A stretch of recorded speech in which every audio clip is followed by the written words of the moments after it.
FPS win. Written by 嘟嘟雪球 Advance slowly and follow the smoke. Control the smoke density. We are quite far away now, so don't make it too thick to avoid affecting the mobility of the team behind us. Old Pig, take care of your team. Slow down the smoke truck and move sideways more often. Don't expose yourself. Follow the oil truck. Don't run out of fuel. The enemy's firepower point is beginning to be exposed. Aim directly at the firepower group and shoot them down for me. Assault team, slow down the car, slow down the car. Start the bombing after you get within 500 meters. Yangshu, move the MTLB to the left wing to clear the firing range for the F-150 behind. Use the machine guns on the vehicle to fire a wave of incendiary bombs to see if you can lure the snake out of its hole. Firebird, stay away from us. Be careful not to blow away the smoke. Chen Chen kept issuing orders, carefully dispatching the actions of all members of his assault team, but of course, he didn't care about other large forces at all, because he was not the commander-in-chief of the battlefield. Now he was only responsible for his own team. Of course, even just commanding this assault team is not easy. After all, no one had the experience of fighting in such a large-scale smoke environment. Even Chen Chen himself had to cross the river by feeling the stones and take one step at a time. But fortunately, the operation went quite smoothly. After the large-scale smoke screen began, the entire team took nearly 20 minutes to reach the airport camp from the starting position, and then spent another 20 minutes to reach the assembly point only 2 kilometers away from the city of Dakali. They did not encounter no obstacles along the way. However, faced with such a situation where there was no vision at all, the defenders in Dakali City could do very little. They first launched a round of artillery bombardment on the smoke, but did not touch a single hair of the coalition forces. Because at this time, the area covered by the smoke has exceeded 10 square kilometers, and there are only 3,000 people within these 10 square kilometers. What is the concept of this? There are only 3 people within an average range of 100 meters. What can you do to them? Do you really think that large-scale light infantry combat in reality is like in some movies, where everyone is crowded together and advancing for the sake of visual effects? Therefore, this round of shelling not only failed to cause effective casualties, but even the trajectory of the shells was quickly captured by the anti-artillery radar. Under the command of Bao Qi, the coalition artillery group still deployed 10 kilometers away immediately launched a fierce counterattack. After firing 2 salvos, the artillery group of the 505th Brigade went silent. It was not known whether they were destroyed or they quickly moved to escape. Taking advantage of this opportunity, the large coalition force even leisurely strolled and advanced another kilometer. Penetrating the smoke, the outline of the city in the distance was vaguely visible under the thermal imaging equipment. The firepower points of the 505th Brigade could not help but launch tentative attacks, which were then easily shot down by the 20mm caliber machine guns on the 2 armored personnel carriers allocated by He Bongxiong to the assault team. For a moment, all the weapons inside and outside Dakali fell silent, and the entire battlefield fell into an eerie silence. And in this silence, the fog continued to advance and gradually became thicker. At the beginning, in order to ensure the rapid maneuverability of the large force, the visible distance in the smoke was basically maintained at around 100 to 200 meters. However, when it reached the edge of Dakali City, the power of the smoke-generating vehicle increased sharply, and the visible distance was suppressed to below 50 meters. All people and vehicles continued to advance at a slow speed. Relying on this fog of war, the coalition forces easily crossed the most difficult part of the distance. There are only the last 500 meters left, and it's time for the assault team to launch an attack. Chen Chen let out a long sigh, then simply said, "Attack. Single-axis assault.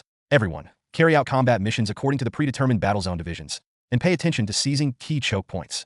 In an instant, all the dormant beasts moved. The smoke-generating vehicle in the assault team's convoy started first and roared towards the Dakali highway. It was followed closely by 2 F-150s. The team members operating the automatic grenades no longer considered accuracy, but launched an indiscriminate bombing at the position at the end of the straight road. Grenades fell like raindrops, but in front of the enemy's obviously well-designed positions, the effect of small-scale explosive firepower was extremely limited. However, this was not important, because the purpose of this round of bombing was not to kill, but to suppress. As the artillery fire continued to extend, the smoke-generating vehicle finally drove to the designated location. In the narrow streets, the smoke had nowhere to spread, but instead began to flow along the streets following the direction of the airflow. In just a few dozen seconds, the road ahead was completely covered by smoke, and almost all the firepower points at Checkpoint 1 were submerged in the smoke. Only the upper floor of the gymnasium, which served as the firepower center, remained visible, but they had no way to conduct accurate shooting and could only blindly pour firepower into the street. The RPG smashed to the ground. The 12.7mm large-caliber bullets hit the wall, grenades and Molotov cocktails kept falling, and for a moment, flames splashed in the thick fog. However, these firepower did not cause any damage to the convoy that had completely concealed itself. Because Chen Chen did not give the order to advance at all, the vehicles approaching checkpoint number 1 were only the 2 smoke-generating vehicles from beginning to end. Even with just these 2 vehicles, the enemy was unable to capture their specific locations. This was actually beyond Chen Chen's expectations, because according to previous intelligence, the 505th Brigade actually had some thermal imaging equipment. As the first and most important checkpoint, there should be no thermal imagers here. However, things are often so dramatic, due to the low technical literacy of the team itself. Although the 505th Brigade has thermal imagers and can use them, they really don't know how to use them. This thing needs to adjust the thermal sensitivity accuracy. The preset temperature of the instrument in their hands is set according to nighttime. Now the Dongfeng Corps is launching an attack during the day, and the ambient temperature data is very different from that at night. After putting it on, there is a glare, and it is almost impossible to use it quickly. And among the defenders, there just happened to be no one who could be transferred. It took more than 10 minutes for the defenders to finally react. They learned to track the high-heat engine targets and then organize visual strikes in the general direction. But it was too late. All the firing points in the gymnasium had been exposed. After a wave of 20mm machine gun plus 12.7mm heavy machine gun fire, the entire position was immediately silenced. Push! Get off! Clear the area! Chen Chen issued 3 orders in succession, and then all the vehicles of the assault team approached the position and quickly harvested the enemy troops who were still hiding in the position and were at a loss. This is the core area affected by the smoke-generating vehicle. Visibility has been reduced to 5 meters, or even below 2 meters. Don't even think about resisting. The diesel fumes can choke people to death. The enemies outside were unable to organize any resistance, and were completely wiped out in less than 30 seconds. After leaving behind basic weapons operators to set up the firing points, the first and second groups of the Dongfeng Corps assembled and began to clear the buildings near the position. Get your shields ready, break through in a single column. Clear. In just a few seconds, the CQB assault formation was formed. Chen Chen reached out and held Li Bang's shoulder and patted him gently, and the whole team rushed directly into the gymnasium. They have entered the most complex and dangerous part of urban warfare, that is clearing indoor firing points. Different from ordinary CQB combat, CQB in urban street fighting has a very prominent feature. That is, you never know how much powerful firepower is hidden in an ordinary building. In terms of anti-terrorist operations, the terrorists in the building only have some grenades and light machine guns at most. But if it is a CQB in an urban street fight, the defenders in the building may really turn the large-caliber machine guns to shoot at the enemies indoors. Therefore, if you want to launch an assault with low casualties, speed becomes the core of the core. All enemies outside must be cleared out before they can react. The team continued to advance along the corridor on the first floor of the gymnasium, and in order to suppress possible heavy firepower, the team's gunfire never stopped from beginning to end. The advantage of everyone using armor-piercing bullets was fully demonstrated at this moment. They could shoot through all the non-load-bearing walls in the room with one shot. With such abundant firepower, the entire team did not encounter any obstacles while clearing the first floor of the gymnasium. There were more than 30 enemies in front of them, but they were knocked down one by the wall before they could even open fire. That is right, the Dongfeng Corps did not have X-ray vision, and wall-penetrating detectors could not be used in this high-speed advancement. But why should I care about you? As soon as you see the room, use the M240 to fire a long burst of shots through the wall. There are 20 bullets in a room, and there are 12 rooms in total on the first floor, which means they have just used up one magazine. This strategy is extremely crude and brainless. When they advanced to the second floor, the enemy finally reacted. That's right, they also have heavy weapons, and they can shoot through walls. The assault team was blocked at the stairs, and the bullets from the large-caliber machine guns kept slanting. Even with the shield, Chen Chen couldn't risk continuing to advance, but it was enough. In fact, many times, occupying one floor of a building means occupying the entire building, especially the gymnasium. This thing has a complex internal structure, numerous shelters, and a wide firing range, so it has a natural advantage in being chosen as the central firepower point in urban defense battles. But it also has a very obvious weakness, that is, the extensive use of steel frame structure makes the overall strength of the building too low. Find the main structural beams and load-bearing walls to prevent C4. Clear. Team 2 responded immediately, and within 1 minute, under the fire cover of Team 1, all 5 core structural points were equipped with high-yield C4. The assault team withdrew from the gymnasium, and with a loud bang, the entire gymnasium building erupted with a sharp sound that made people's teeth ache. However, it did not collapse immediately. After all, the equivalent is still too small. Unless it is calculated precisely, it is not easy to collapse. But if it happens once, there will be a second time. This was an information gap. The enemies in the building had no idea what else the Dongfeng Corps could do, and they were completely panicked. With command disorganized, the defenders here blindly launched a counterattack. They tried to escape the precarious stadium and retake the street positions, but such tactics were too stupid for the defenders in urban warfare, because their movements were completely under the control of Chen Chen. All units, pay attention. Let them out, the smoke vehicles retreat. Give them a view. Clear. Lao Zhu immediately mobilized the smoke truck to retreat, and all personnel quickly evacuated. From the defenders' point of view, it seemed as if the assault team had moved to another point. But the question is, how is this possible? This is checkpoint number 1, and it is also the most important choke point in the entire Dakali. In street fighting, its role is equivalent to the first reef in reclamation of land from the sea. Only by establishing a foothold on this reef can subsequent offensive operations be carried out. This is also why Zhao Jiaoyang deployed heavy troops here. Unfortunately, he still overestimated the fighting will of his frontline troops. The defenders who rushed out of the gymnasium and rushed to the street positions soon realized that they had made a serious mistake, but it was too late. Dense grenades fell, and the entire army was wiped out in an instant. The first choke point was captured, but of course that didn't mean that level 1 had been completely defeated, because level 1 is actually a cross street, and the firepower center is the gymnasium. But after destroying the gymnasium to form a stranglehold, more buildings and firepower points must also be destroyed. Of course, the main firepower point has been eliminated, and the difficulty of the remaining cleaning work has been greatly reduced. Because those buildings are too small. It is so small that only one fuel bomb is needed to kill all the defenders inside. 2 minutes later, the entire level 1 changed hands completely. Counting from the time the attack was launched, it took exactly 6 minutes. The large force had arrived and quickly took over the defense of this point. Then, with checkpoint number 1 as the core, the entire force began to flow along the streets of Dakali like mercury pouring out of the ground. The smoke was still thick, and the unarmed civilians closed their doors and windows. To them, the enemy had entered the city, and the battle seemed to be over. But Chen Chen knew that from this moment on, the meat grinder was officially started. Inside the command post, Zhao Jiaoyang's face was filled with despair. He is a mature commander, or even an experienced and excellent commander. Therefore, the moment the strange smoke appeared, he realized that he could not defend this city. Yes, if the fighting continues, it is still possible to cause heavy casualties to the other side, but the problem is that such casualties are meaningless. Isn't it just turning the battle of defending the city into a battle of public security? Then who is the master of this city? After entering the city, as long as the enemy can occupy a few key points, what can we do even if they don't continue to fight? Should we continue to stalemate with them? Should we compete with them in logistics and fighting spirit? Stop talking nonsense. Surrender seemed to be the only way out, but he was really unwilling to do so. He was unwilling to just throw away the business he had built for decades, and even more unwilling to see someone break all his plans with such a simple tactic. Yes, everything is not over yet. The smoke was just their ticket to enter Tachalike. But after entering the city, the real showdown began. At worst, I'll just spend all my family fortune. At worst, I don't want anything, but I will definitely bite you to death. Zhao Jiaoyang's face showed a fierce expression. After hesitating for a few seconds, he gave the order, abandon all major positions. Let them all into the city. Since they want to fight a street fight, we will fight them. From now on, all teams will disperse, relying on residential houses and buildings to block the attack step by step. Even if an elephant attacks, a group of ants can bite them to death. The real street fighting has begun. Judging from aerial reconnaissance, the situation in Dakali can be described as chaotic. Chen Chen was surprised to find that Zhao Jiaoyang's reaction speed was much faster than he expected. After making sure that there was no way to defend the main urban area and that it was impossible to control the main traffic points and establish main control areas according to the conventional urban defense strategy, he decisively gave up all illusions, withdrew all checkpoints and all main firepower points, and dispersed his entire team of 2,000 people into the city of Dakali. I have to say, this is a rather risky strategy. The reason is very simple.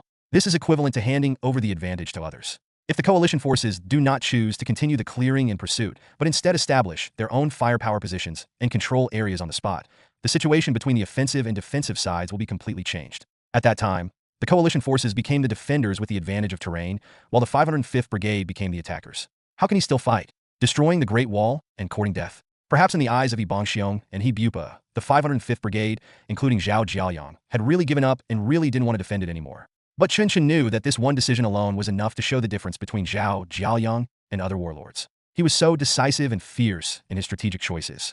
With such military qualities, it was no wonder that he could gain a foothold in this important city among important cities. That's right. Does he have any other choice? Under the situation of comprehensive visual suppression, if he mobilizes heavy troops to defend several key points, the only result is that he will be knocked down like the number 1 stadium level. Because the smoke divides the battlefield, it cuts off the possibility of rapid support between different areas and also breaks the most important advantage of the defender, which is the advantage of enemy search speed. Originally, the defenders were setting up their guns and the attackers were breaking through, but under the thick smoke, the attackers had the infrared advantage and were setting up their guns. As soon as the defenders opened fire, they would be quickly shot down.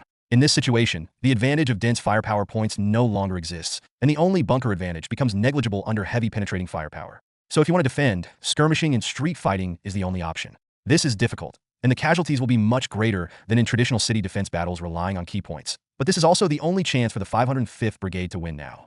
And Zhao Jiaoyang seized this opportunity. He is really a character. Unfortunately, he's on the wrong side. Standing at the window of the house he had just shot down, Chen Chen vigilantly observed the movements outside through the window. His body was still stained with gunpowder and blood, which showed the intensity of the battle he had participated in. There were 3 bodies lying on the ground. Chen Chen didn't even glance at them. Instead, he spoke in a low voice. "We can't keep fighting like this." Zhao Jiaoyang directly skipped the city defense battle and jumped to the city security battle. The fighting spirit of this team is a bit too strong. Even though they have been scattered, they can still maintain basic command and even have combat effectiveness. The most incredible thing is that they can still maintain the initiative in the battle. What went wrong? Shouldn't they just surrender after this? Why are they even using urban guerrilla warfare? What did Zhao Jiaoyang promise them? Hearing his words, Shi Dekai beside him nodded slightly, and then replied, "It is indeed very strange. Judging from the current situation, the 505th Brigade is already in a comprehensive advantage.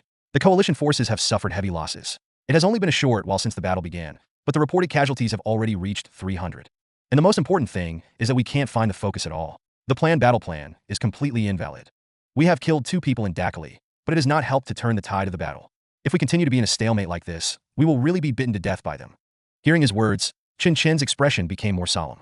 That's right, just in the past few hours, the assault team of the Dongfeng Corps carried out a rapid raid in the urban area of Dakali according to the predetermined strategy, destroying one stronghold after another, causing hundreds of enemy casualties. But the problem is that these hundreds of people are nothing in Zhao Jiaoyang's 2,000-man team, because they eliminated hundreds of enemies, but at the same time, they paid more casualties on their side.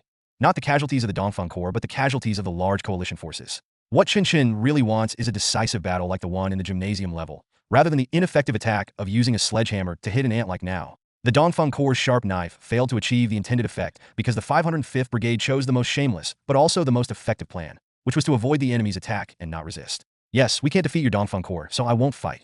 I will attack whoever is weak, and I will help whoever is strong. What can you do to me? There is really no way.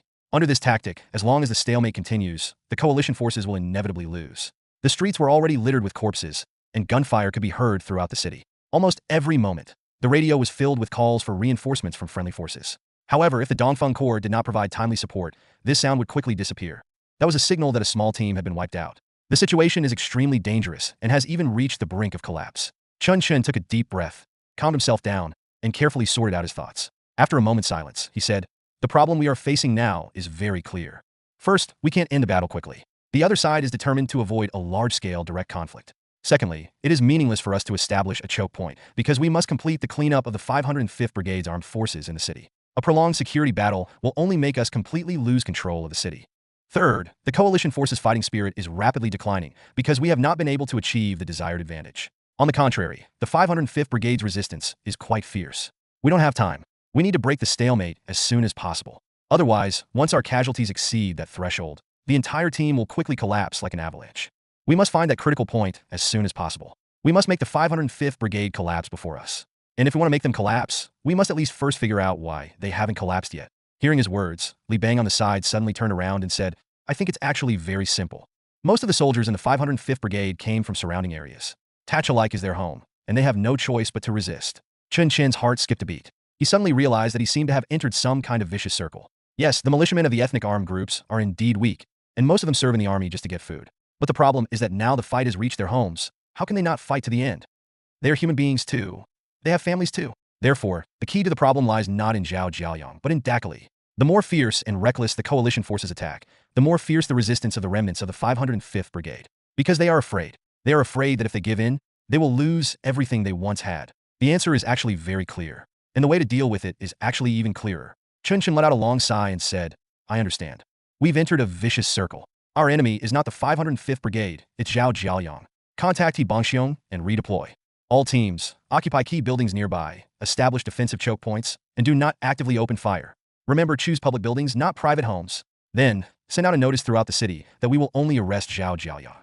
We must give the militia of the 505th Brigade a way to survive. If they don't attack us, we won't attack them. This is a tactical strategy of encircling three and leaving one behind. Only in this way can their fighting spirit be dissipated. The assault team has regrouped. We have taken the wrong path. We should not fight a war of annihilation, but a war of demonstration. Find Zhao Jiaoyang's main strongholds, and we'll attack them one by one." "Clear." Everyone answered immediately, but Li Bang asked doubtfully, "But Zhao Jiaoyang has already withdrawn. We won't be able to find him if we attack him, right?" Chen Chen smiled slightly and replied, "Looking for him? Why should we look for him? It's enough to let others see us break in. We don't really want to behead Zhao Jiaoyang, because it's impossible for us to find him. What we need to do is put an exclamation mark on the gate of his tower." Although the street fighting in urban defense warfare and the street fighting in urban security warfare are both street fighting, their intensity is completely different. The former mainly relies on a large number of barricades and solid bunkers for defense. The defenders will deploy heavy troops at key points, establish choke points, control traffic arteries, and block the attacker's advance. However, in security warfare and street fighting, the defenders often rely only on existing buildings, with only a small number of troops deployed in each building, and use guerrilla warfare and harassment to consume the attacker's forces. If we were to talk about the biggest difference between the two, it can actually be summed up in one sentence: the intensity of the battle. In urban defense street fighting, because it involves the fight for key containment points, the intensity of the battle can be frighteningly high. Sometimes both sides will even deploy hundreds or even thousands of troops on a narrow street, turning the meat grinder's speed to the maximum, achieving the highest exchange ratio at the fastest speed, and forcing one side to surrender. A typical example of this type of battle is the Second Battle of Fallujah fought by the United States. In that battle, within 5 days, the U.S. military mobilized 12,000 people to organize an attack on about 3,000 defenders in the city, relying on a large number of heavy weapons and armored units to clear them out, but in the end it still paid the price of more than 600 casualties. From this point alone, we can see the astonishing intensity of the city defense battle. But in contrast, the pace of public security warfare and street fighting is much slower. There is no need to talk about the battle examples in other areas. Let's just talk about the Allied forces' attack on Laojia in the previous life. It was also about 12,000 people against 3,000 defenders in the city. This security street battle lasted for nearly 60 days, and the total casualties on both sides were not even 100. Advancement, encroachment, surrender, and incorporation, this is the real situation of the Pubay security war. At the very beginning, what Chen Chen wanted to fight in Dakali was actually a high-intensity urban defense battle. The reason was simple. He had only 3,000 men, and it was impossible for him to advance slowly and leisurely and control each area like the Allied forces.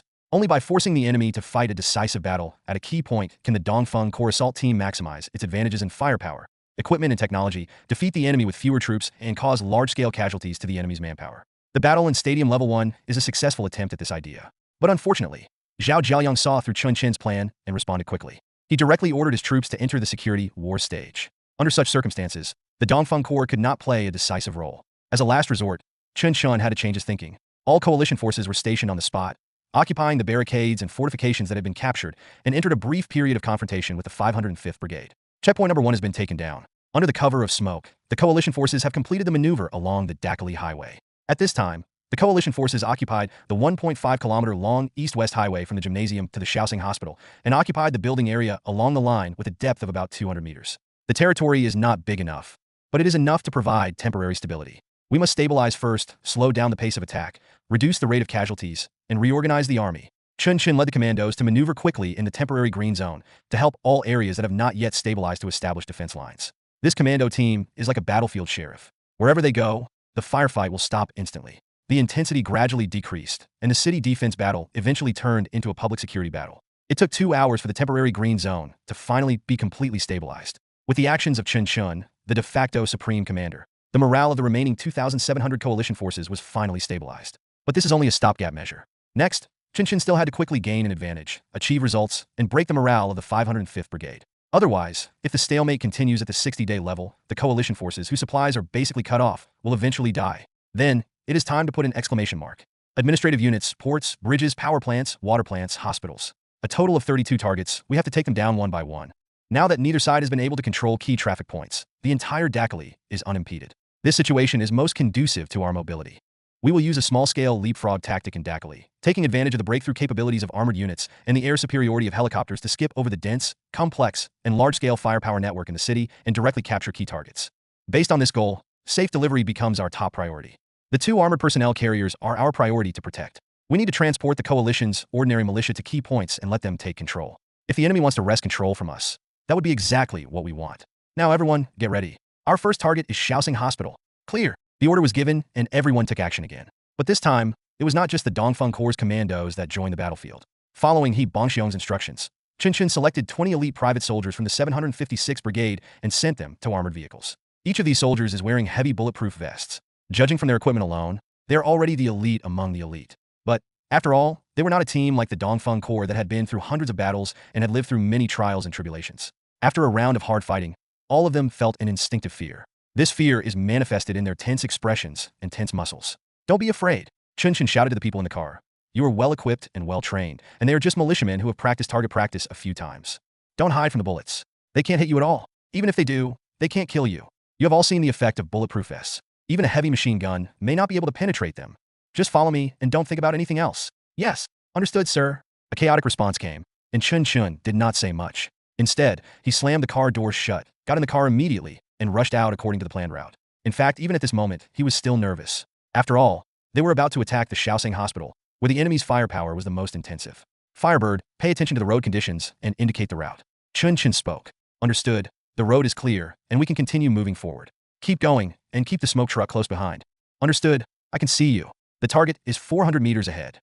As the smoke continued to spread, visibility on the entire street had dropped to the lowest level. Chen Chen held the 416 Hong Kong dollars tightly in his hand, ready to get out of the car and hide at any time. The barricade of Shaoxing Hospital was completely covered by smoke.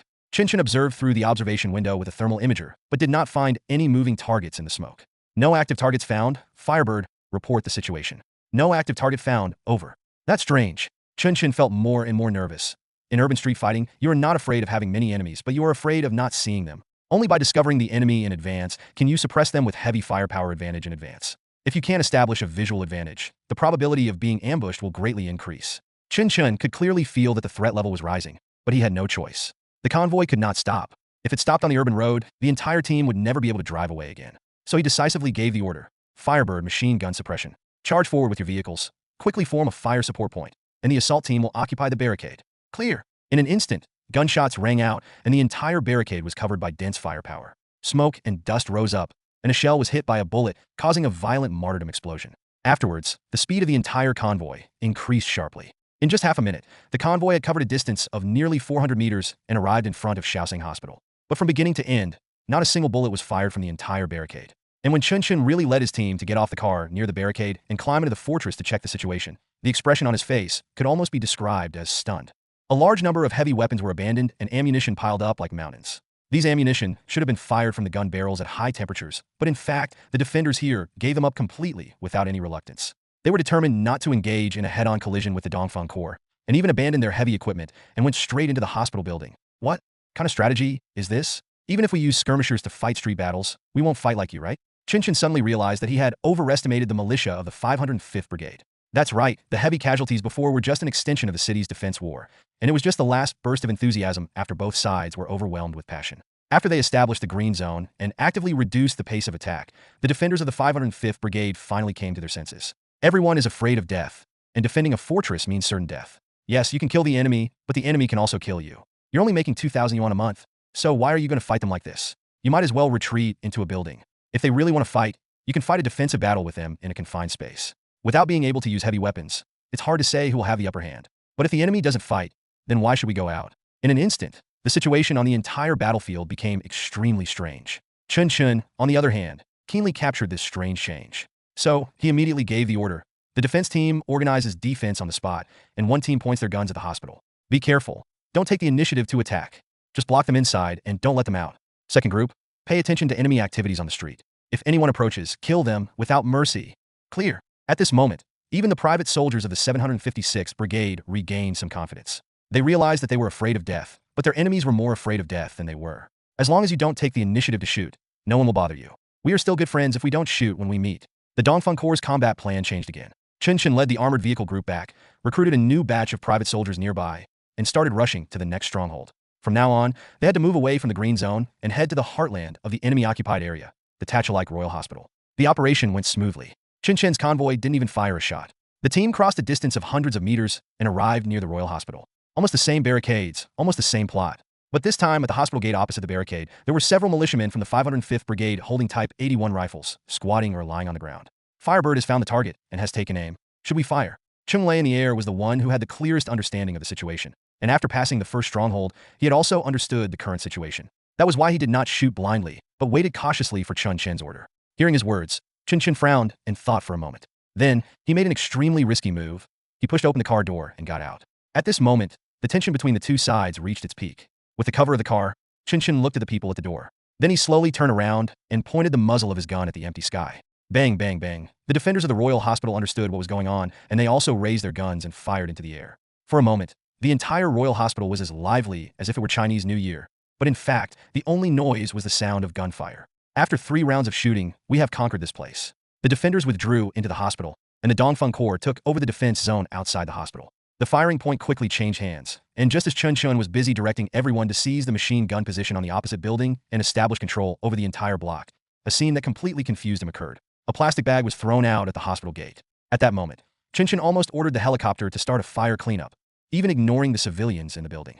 But soon, the private soldiers of the 756th Brigade stepped forward and picked up the plastic bag as if they were used to it. Inside, there were 2 packs of cigarettes. Chen Chen was really dumbfounded. In the past 2 years, he had been rushing around in Pubei and had fought countless battles, big and small. He always thought that he had integrated into the environment. But it was not until now that he realized that he was still far from integrating into the environment. Oh shit, the plan was wrong from the beginning. What meat grinder, what large-scale street fighting, what last stand.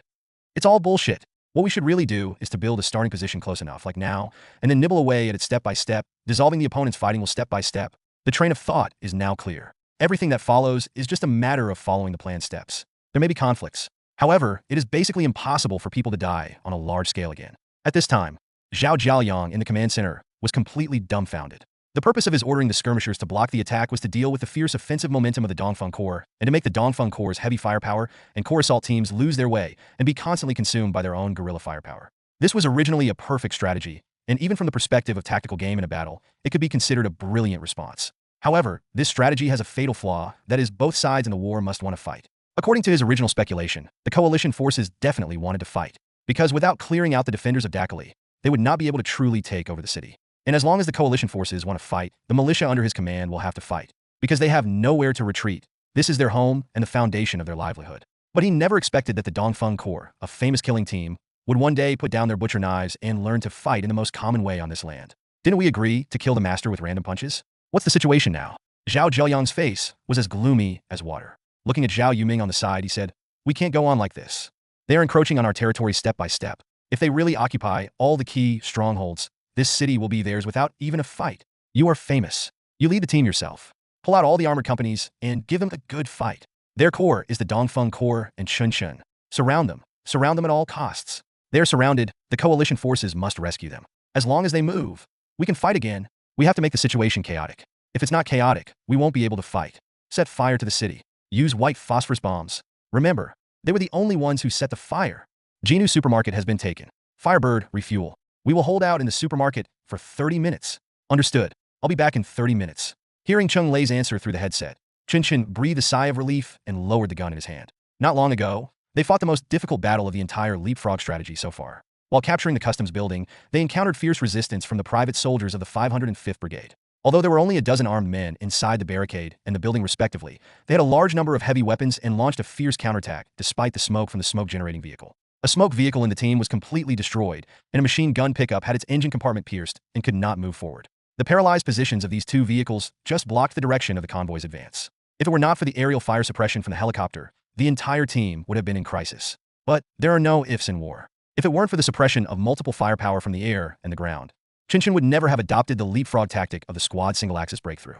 Therefore, all the opportunities that the defenders of the 505th Brigade thought were about to turn the tide were actually still a long way from real victory. The aviation rocket launcher, which had not fired since the start of the battle, finally showed its power, and the entire customs building was completely covered by firepower. After the smoke and dust cleared, only 1 in 10 of the firing points placed at the windows remained, and the barricade fortifications were directly blown away by 2 fuel air bombs.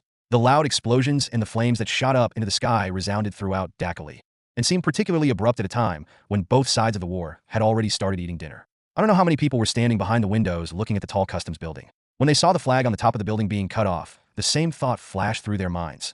If we don't resist, it will be good for everyone. Once we resist, we will be like the people in the customs building, blown to pieces by a few rocket launchers. For a time, the morale of the 505th Brigade was in turmoil. As Bongxiong's propaganda campaign began to gain momentum, the effect of Chen Chen's exclamation mark finally began to show. The defenders in several buildings closest to the green zone defected and surrendered, and the defenders of Shaoxin Hospital and the Royal Hospital laid down their arms. Although they did not declare surrender, it was obvious that it was no longer possible for them to continue fighting. The situation was improving. In the next 2 hours, Chen Chen continued to lead the commandos towards important strongholds, and their actions became more and more smooth. Wherever this team went, almost all the defenders surrendered, although the absolute number was not large, and sometimes only 1 or 2 defenders could be captured for each stronghold. The situation had changed visibly as flags representing the coalition forces were planted everywhere in the city. Surrender has become an unspoken choice. It can even be said that all the defenders are looking forward to the arrival of the Dongfeng Corps, because once this team arrived, they only needed to fire a few symbolic shots, and then they would lay down their weapons naturally. No one will be held accountable, and you will definitely not receive unequal treatment. Prisoners are supposed to be treated well anyway, so why be so stubborn? As a result, the coordination of the 505th Brigade's defenders reached a level that Chen Chen could hardly imagine. Looking at the guard who was standing in the middle of the supermarket obsequiously, holding a cigarette in his hand, and questioning everyone one by one, Chen Chen couldn't help but shook his head. He turned to Shi Dekai, who was on guard, and said, "We have taken 30% of the key points in the city of Dakali. Although it is not absolute control, the possibility of another fierce conflict in this containment area is not high. Observation posts have been set up and barricades have begun to be built. In no more than 10 hours, we will be able to achieve actual control of the current area.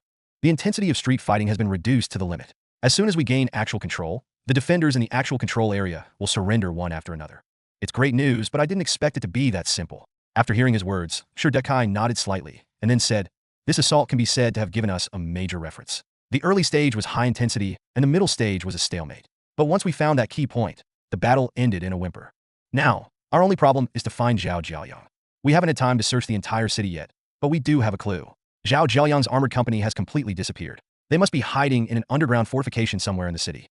As long as we find the armored company, we will most likely be able to find Zhao Jiaoyang. Because this is his only and last resort. He is already a frightened bird, and it is impossible for him to place the gun too far away. Then, our next move should be to conduct a comprehensive search of the underground fortifications within Dakali. Underground parking garage, bomb shelter, cold storage. What else? It's unlikely to be an underground fortification. Chen Chen shook his head and continued. Zhao Jiaoyang knows our style of play very well, and can quickly adjust and respond accordingly. He can't be stupid enough to hide such a key team underground, because if we discover their movements in advance and block the exit, he will be suffocated to death. The location of the armored company should be a place that cannot be discovered by aerial reconnaissance, but has convenient transportation. To be honest, there are so many places like this in Tachalike City that we can't search them all. But I always feel it's a bit strange at this time. Boom! Before Chen Chen could finish his words, a huge explosion suddenly sounded. At the same time, the voice of Cheng Lei, who was on the returning helicopter, came into his headphones. An explosion and fire occurred in Dongqing District. White phosphorus bomb. 800 meters from Jinhu Supermarket. I see an enemy armored company. 6 armored vehicles are heading from the direction of the Great Golden Buddha. The direction is unknown. There are light infantry troops advancing along the street towards you, numbering about 200. I can't intercept, sink the ship, evacuate quickly. Here it comes. The trapped beast's last desperate struggle has come. Chen Chen had long expected that the armored vehicle company of the 505th Brigade, which had never appeared, would become the key to this siege, but he did not expect that Zhao Jiaoyang would hide the armored vehicles in such a place. The Great Golden Buddha Temple. As a landmark building in Tachalike, the scale of this temple is one of the largest in the entire Pubei area. In a country like Bagan where Buddhist culture is prevalent, the sacredness of the Shwedagon Pagoda is needless to say. But Zhao Jiaoyang actually used it as his base, which means that Zhao Jiaoyang himself is very likely hiding in it. That's right, this is very consistent with Zhao Jiaoyang's cultural background, and in fact it is also very consistent with the combat thinking of the Pubei warlords. No matter how fierce a war is, places like temples and churches should not be touched if possible. In addition, temples often have huge architectural systems, numerous underground structures, and convenient transportation, making them perfect for use as temporary command centers. Zhao Jiaoyang had probably been hiding there before the war, and only now had he revealed his true colors. This meant that this was the last and only chance to catch him. The victory was fleeting, and Chen Chen immediately made new arrangements.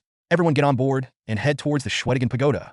Number 2, provide drone reconnaissance vision and lead the way for us. I will use the fastest speed to bypass the enemy's armored vehicles and block Zhao Jiaoyang in the headquarters. Clear. Bao Qi responded immediately, and the drone took off again. Just as all the members of the Dongfeng Corps Commando were preparing to get on the bus and set off, an accident occurred.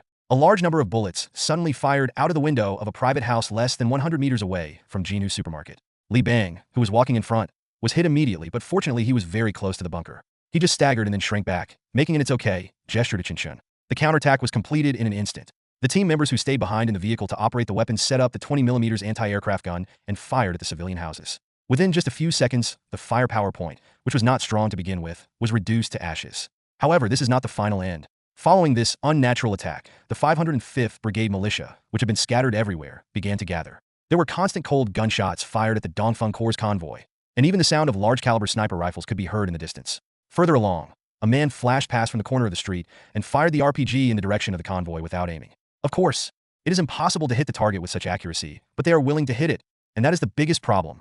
Damn it, there must be something wrong. Chen Chen cursed angrily. He had already gotten into the Mengsher car. Li Bang, who was in the driving seat, stepped on the accelerator and drove the car onto the road, heading straight to the northwest.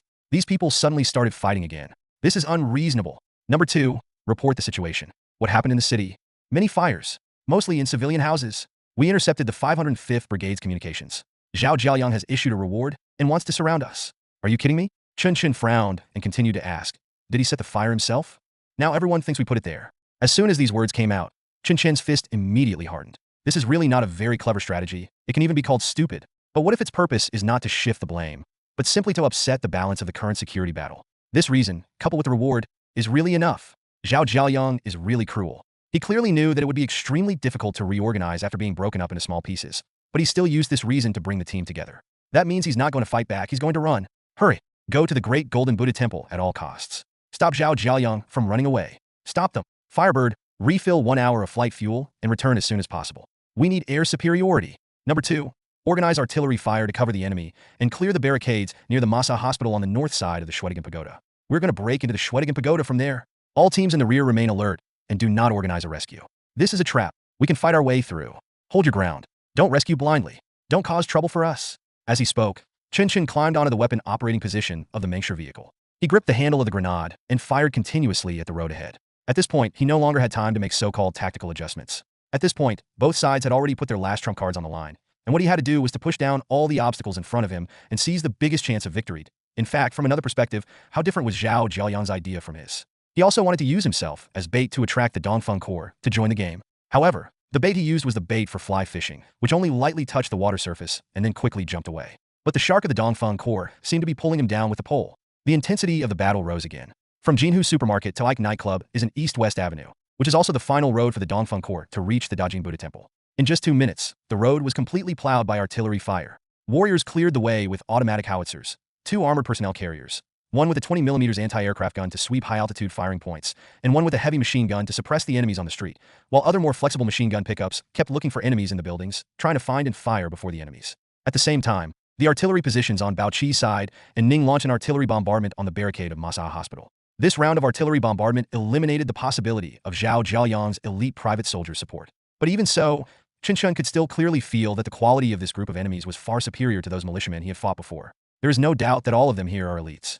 In other words, those who could be transferred by Zhao Jiaoyang at this time must be elite troops.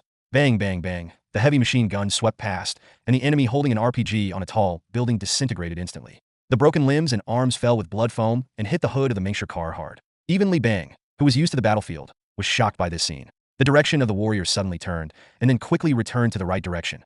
He was extremely lucky. At this moment, an RPG passed by the warrior and hit the side of the paramount behind. The heavy armor of the mine-resistant ambush-protected vehicle once again performed a miraculous job. The rocket approaching at a small angle was bounced off by the armor and finally exploded on the road to the side of the heavily covered smoke-generating vehicle. The smoke-generating vehicle was overturned to the ground, but because the impact was at a low position, the 2 occupants in the vehicle were not injured. They just lay on the ground in a daze for a few seconds before being quickly rescued by the F-150 that arrived from behind. After a series of explosions, the convoy's progress was slowed down, and at this time, the first group of light infantry approaching the convoy had also arrived. Instead of rushing directly onto the road, they took advantage of the terrain and launched the attack from the narrow alleys. Chen Chen had no way to deal with these people. He could only increase the speed of the convoy as much as possible, trying to break through the blocks and reach the open area near the Great Golden Buddha Temple. However, this short distance seems as far away as a chasm. The infantrymen of the 505th Brigade fell one after another. They certainly did not want to use their flesh and blood to stop the convoy. Maybe they just wanted to take a gamble and see if they could destroy an armored vehicle with a rocket, and then go to Zhao Jiaoyang to collect the huge bonus. But whatever their motives, they did seriously slow down the convoy's progress. 10 minutes had passed, and the target open area was still more than 300 meters away. At this time, armored vehicles arrived from 3 directions. An assault gun turned from the corner in front of the convoy and fired a shot at the convoy without aiming. The shot missed its target and went through the entire street, blowing through Ike's nightclub behind the convoy. At this time, dusk was gradually falling. The lights had already been turned on, and fragments of neon lights flew into the air, like a huge, abstract painting. Anti-aircraft gun fire. Chen Chen gave a loud order, and the anti-aircraft gun on the wheeled troop carrier quickly changed direction. At this moment, the bullet that Chen Chen had already loaded finally came into play. The incendiary bullet easily penetrated the side armor of the assault gun, and a fierce flame ignited in the crew compartment. The assault gun, which had only fired 1 shot, instantly lost its combat effectiveness. But behind it, there was another armored vehicle, a Type 69 tank that was covered tightly by Zhao Jiaoyang and had never been seen before. This thing definitely can't be penetrated by a 20mm incendiary bullet. Turn the warrior sideways and get off the car. Chen Chen gave the order decisively. A series of actions were completed within a few seconds, and just after they left the vehicle and dispersed, 69, which had completed its aiming, fired its first shot. Boom! The warriors were reduced to ashes. But Chen Chen did not stop.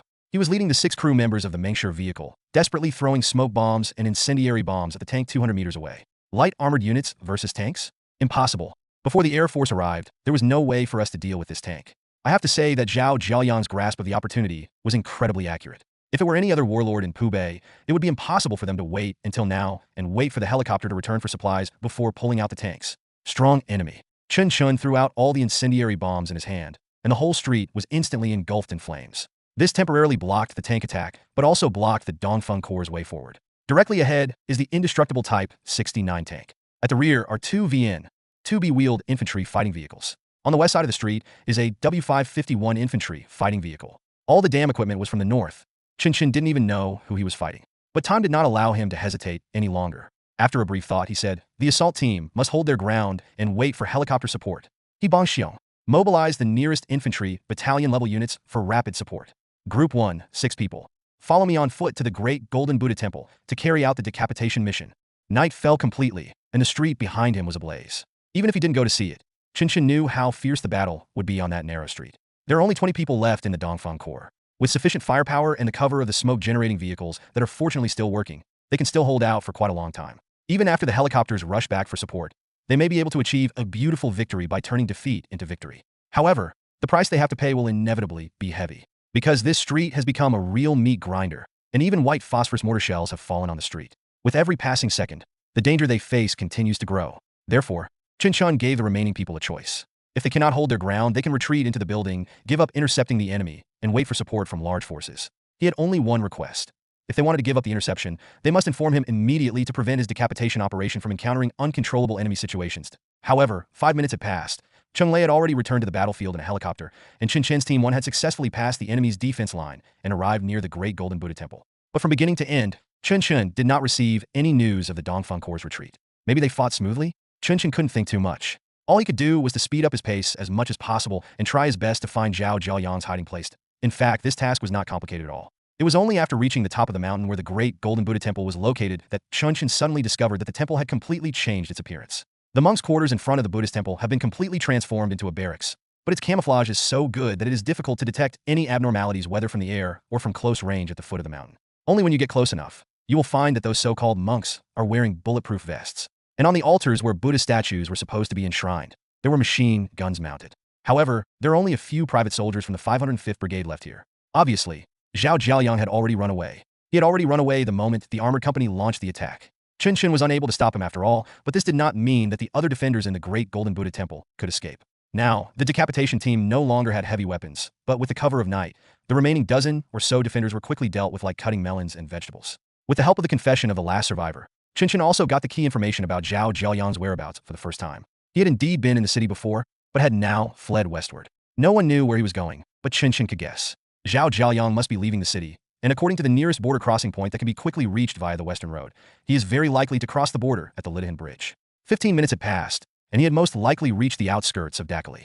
It's totally too late to chase him now. Chen Chen's brows were tightly furrowed. He quickly changed the magazine and sighed deeply. In fact, the battle has not been chaotic at all so far. One side makes a move, the other side responds, and then makes a new move. Every move is a collision of tactics and firepower. It should have ended in this way, but the problem is that it all happened too fast. The battle that should have been fought in a few days or even weeks was compressed into 12 hours, so that both the coalition forces and the 505th Brigade were completely out of control in terms of tactical execution. The main traffic arteries that should have been surrounded were not surrounded. The martial law that should have been organized was not organized, and the Dongfeng Corps assault group that was supposed to serve as a mobile group to observe movements and provide support for decapitation was forced to become the main force of the attack. The result of all this ultimately came down to one thing. Zhao Jiaoyang ran away, and there is a possibility that you may not be able to catch up. Chen Chen had no way of moving the helicopter away at this time, as that would put the assault team stuck on the road in a desperate situation. Therefore, he could only ask Bao to activate the drone to monitor the west of the city, and then ask the assault boats to continue patrolling and monitoring the surface of the Rock River. However, neither of these two reconnaissance directions found any signs of Zhao Jiaoyang's escape. Do your best and leave the rest to fate. There is no room for regret on the battlefield. All Chen Chen can do now is to return to the battlefield as soon as possible and end this high-intensity conflict as soon as possible. The result will be the same. After this battle, Zhao Jiaoyang's main armored company will be completely wiped out, and the defenders in the city will have no need to resist. Looking at the helicopter pouring down fire in the distant sky, Chen Chen breathed a sigh of relief. Cheng Lei has gone crazy with the beating, and this firebird has turned into a real firebird. The general situation has been decided, but I always feel that something is wrong.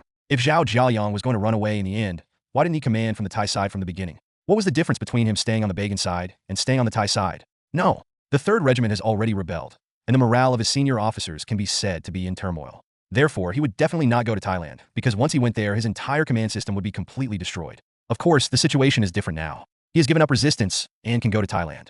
But having fought to this point, can Thailand still accept him? Chen Chen originally had no time to consider the ZZ mediation operated by Bao Xiaomei behind the scenes, but now he suddenly realized that in the end of the war, it was still the ZZ that played a decisive role.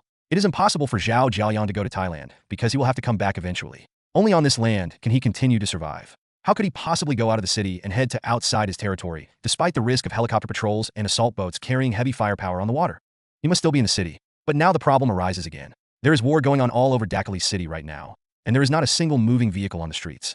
If there really was a convoy movement, it would be quite conspicuous and would be quickly reported to Yibangxiong's command post in the rear, and eventually fed back to Chen Chen as a reference for the Dongfeng Corps' decision-making. This is why Cheng Lei noticed it immediately when the armored vehicle drove out of the Great Golden Buddha Temple. And if there is no new report from the rear, doesn't that mean that no vehicle has left the Shwedigan Pagoda? Zhao Jiaoyang was either on foot or in an armored vehicle. The former is impossible, the latter. Number 2. Lower the drone's altitude and conduct low-altitude reconnaissance with the Great Golden Buddha Temple as the center. Zhao Jiaoyang was running on foot. He couldn't have walked far. He must be nearby. Clear. Bao Qi answered immediately, and in less than a minute, the latest information arrived. Regina Casino Hotel. Golf course. 2 kilometers away in a straight line. A large number of people are moving around. Conservative estimates put the number at more than 40. They are in the bushes, moving towards Tachalike Central Hospital. Any guns? Any weapons? Hearing the series of familiar place names, Chen Chen couldn't wait to ask. There are guns. Everyone is carrying weapons. Can the heavy artillery be touched? I may not be able to hit it at 19 kilometers, but I can try. Then fight, Chen Chen said decisively. You have 2 minutes. Hurry up. Clear. The radio returned to silence. Chen Chen stood on the high point of the Great Golden Buddha Temple and tried to use a telescope to scout the situation of the golf course in the distance. But unfortunately, from his perspective, there were too many obstacles blocking his view, and he could not see anything at all.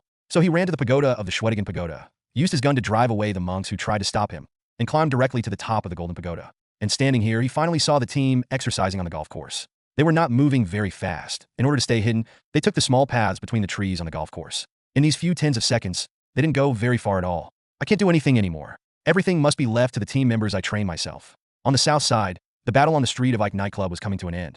Without sufficient anti-aircraft firepower, no one could withstand the bombardment of a helicopter equipped with 108 rocket launchers. Even if you were 69, you can only wait quietly for your fate of being canned. At the same time, the supporting infantry mobilized by Hibangxiong had also arrived. They shouted slogans that were not very uniform, but loud enough along the way. Even Chen Chen could vaguely hear them from his current position. Put down your weapons and surrender them without killing. Zhao Jiaoyang ran away. Brothers, stop fighting. We are all fellow villagers. We are all family members. And with the support of such slogans, they really did not encounter too many obstacles. Some people fired a few shots tentatively, but they soon realized that those who were still fighting were Zhao Jiaoyang's private soldiers. If they fought to the death, they would really get something in return. What would they get if they fought to the death? So, the support battalion quickly rushed to the battlefield, and under their attack, Zhao Jiaoyang's last elite private soldiers were finally drowned in the torrent. The battle gradually subsided, and the helicopter pulled up again and reported to Chen Chen. Sunken, Firebird has completed its scheduled combat mission. Do you need support? The Great Golden Buddha Temple. Come pick me up. Clear. After a brief exchange, Chen Chen once again turned his attention to the golf course. 2 minutes had passed, and the team had reached the edge of the golf course. With just one more railing, they would be able to enter the street and penetrate the houses. But it was too late. The falcons in the sky were already staring at them, and the heavy artillery 19 kilometers away was also aiming at them. Chen Chen looked towards the sky to the northeast, and at that moment, a faint fire flashed in the dark night. Immediately afterwards, the shells whizzed in. Boom! Several 155mm howitzer shells landed on the edge of the golf course. The green was blown to the ground, and the people on the green were completely destroyed.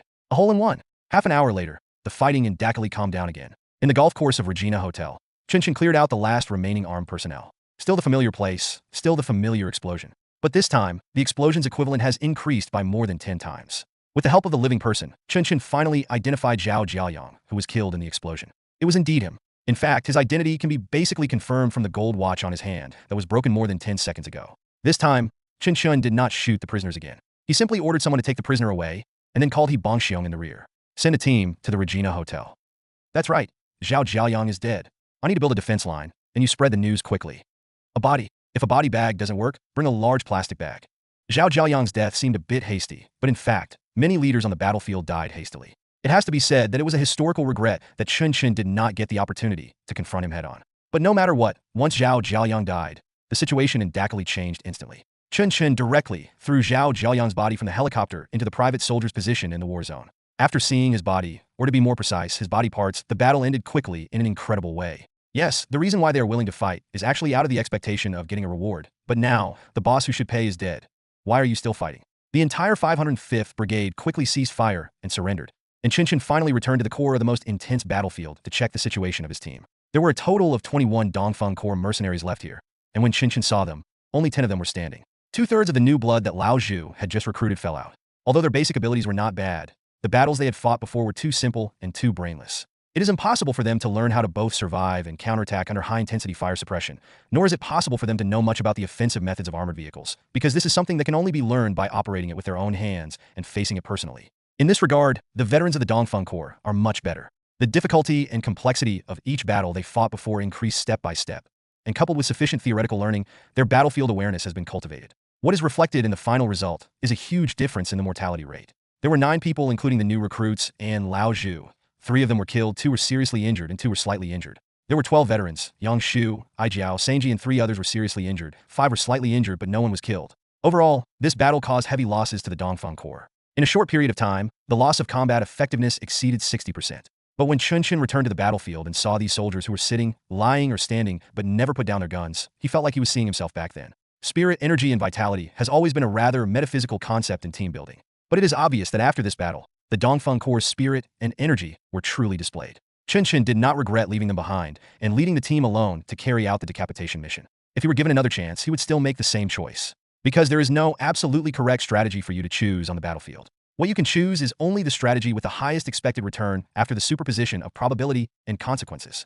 A very simple example, there is a 10% probability of getting 10,000 yuan and a 50% probability of getting 1,000 yuan. Although most people may choose 1,000 yuan, an excellent commander will definitely choose 10,000 no matter how many times he is asked to choose. Because the expected return of this option is 1,000, while the expected return of the latter is only 500. You cannot deny the rationality of your choice just because you did not get 1,000 yuan in the end. The victory or defeat on the battlefield is ultimately determined by the probability of the cumulative effect of such choices. Chen Chen checked on the wounded one by one and arranged for others who had returned to treat the seriously injured. The helicopter also quickly began to evacuate the wounded. Sang Yi, who was lying in the helicopter cabin with a big hole in his throat caused by shrapnel rebounding from his bulletproof vest, struggled to get up and babbled as he wanted to say something, but was choked by the blood oozing from the wound and started coughing. This cough aggravated the tearing of the wound, and Chen Chen was so scared that he quickly pushed him down.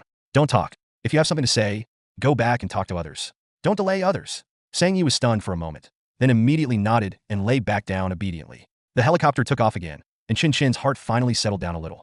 Now, the only ones left were the lightly wounded and the dead. Chen Chen looked at the dead soldiers one by one and helped them close their eyes one by one. All the lightly wounded soldiers were watching his movements, and Chen Chen couldn't guess what they were thinking, but for a mercenary, the most important thing is actually money. Fortunately, this time, everyone is going to get rich. So, Chen Chen said, the casualties this time are heavy, but our gains are also huge. Dakali belongs to us. Although we don't have a rule of not using swords when entering the city, I promise that the benefits we will gain this time will allow all of you to never have to touch a gun again for the rest of your lives. Now, pack up your gear and cheer up. The battle is not over yet.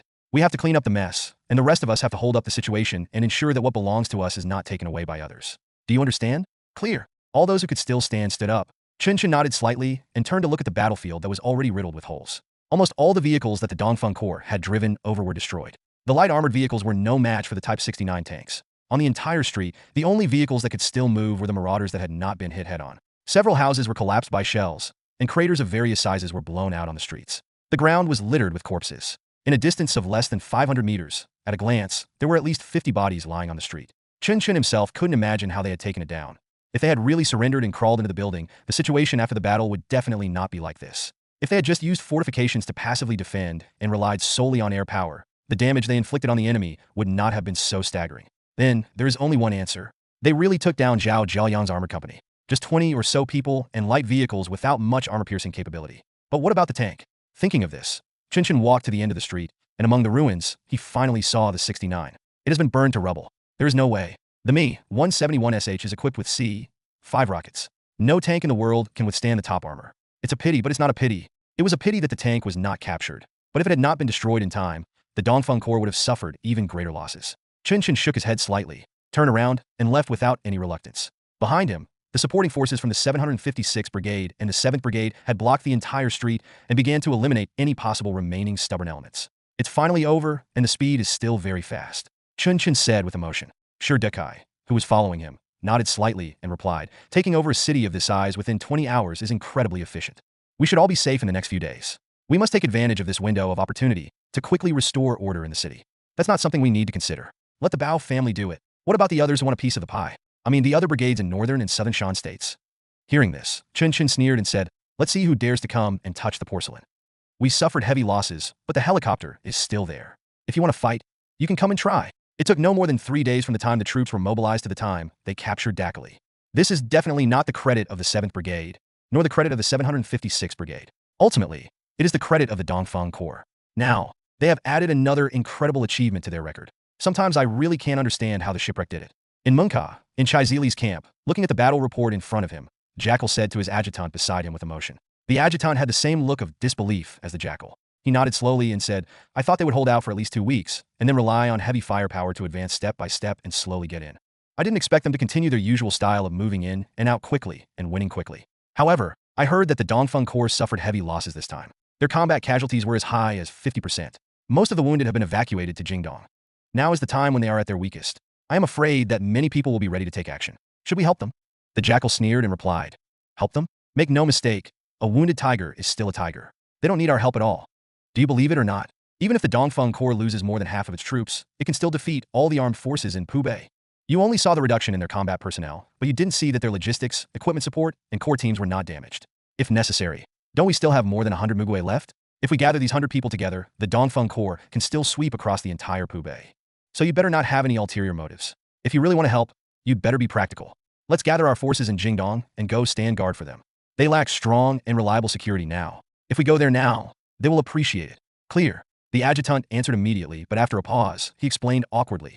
Actually, when I said I wanted to help them, I really meant it. I didn't mean to pick the fruits. Boss, I understand what you mean. I won't do anything rash. I'm glad you understand. The jackal nodded with satisfaction and continued. The current Dongfeng Corps is completely different from what it used to be. In the eyes of many people, the successive capture of Jingdong and Tachalike this time was the work of Hua State, but only those who were involved in it know how big a feat the Dongfeng Corps actually accomplished. Hua State is just a fox, while the Dongfeng Corps is a tiger. Of course, there is another tiger standing behind this one. Never mind. Anyway, we have to think about this carefully in the future. The situation in Pubei is about to change dramatically. We must seize this opportunity. As he spoke, Jackal picked up the phone and dialed Chen Chen's number. After a short wait, the call was connected. The jackal immediately changed to an excited tone and said, Shipwreck, did you capture Dakali? Congratulations, congratulations. By the way, can I see you if I go over now? Yes? Okay. I'll be there right away. Are your armored vehicles okay? It's okay. I have 2 more here. I'll take them over. Nonsense, of course I didn't forget. I told you a long time ago that if you need an armored vehicle, you can use ours. 2 days later, Dakali officially changed hands. This time, the change of hands is no longer the so-called control by force, but a serious change of hands recognized by all parties and with a certain degree of legal significance. Of course, this is definitely not something that He Bongxiong and He Bupa can do, but it is the result of the Bao family in Hua State operating for a long time. After the people on the battlefield won the victory, the people behind them also completed their complicated battle as promised. But it was obvious that the final blow to that battle was the roar of the 155 heavy artillery that resounded throughout Dakali. The news spread quickly, and the profound meaning of the change in control of Dakali also penetrated into the hearts of everyone who paid attention to the matter. Not only Pubei, but the whole Southeast Asia began to be shaken. Everyone realized that a stream of underground water that had been flowing for a long time was about to burst out of the ground. Across the river in Chiang Rai province, the Pamang camp entered a state of overall contraction and began to cut off all historical ties with Zhao Jiaoyang. A large number of factories were destroyed, a large number of workers were laid off, and even dozens of insiders were silenced. And it is obvious that the reason they were silenced was the anti-drug operation launched by the National Police Department. In addition, the trade routes originally connected with Dakali were completely cut off. The business owners involved were all in danger and wanted to find a new leader of Dakali to pay their respects immediately. Of course, all their efforts were in vain, because at this time, the entire Dakali had not yet welcomed its true master. Similarly, the performance of the Lao side was equally intriguing. The entire route of the Mekong River in Sam Phuc section was blocked. A large number of cargo activities were suspended. The Golden Triangle Park port was closed, and exchanges between Myanmar and Laos were completely frozen. Perhaps they want to wait until the situation in Dakali is completely stabilized before restarting trade in the way parents want.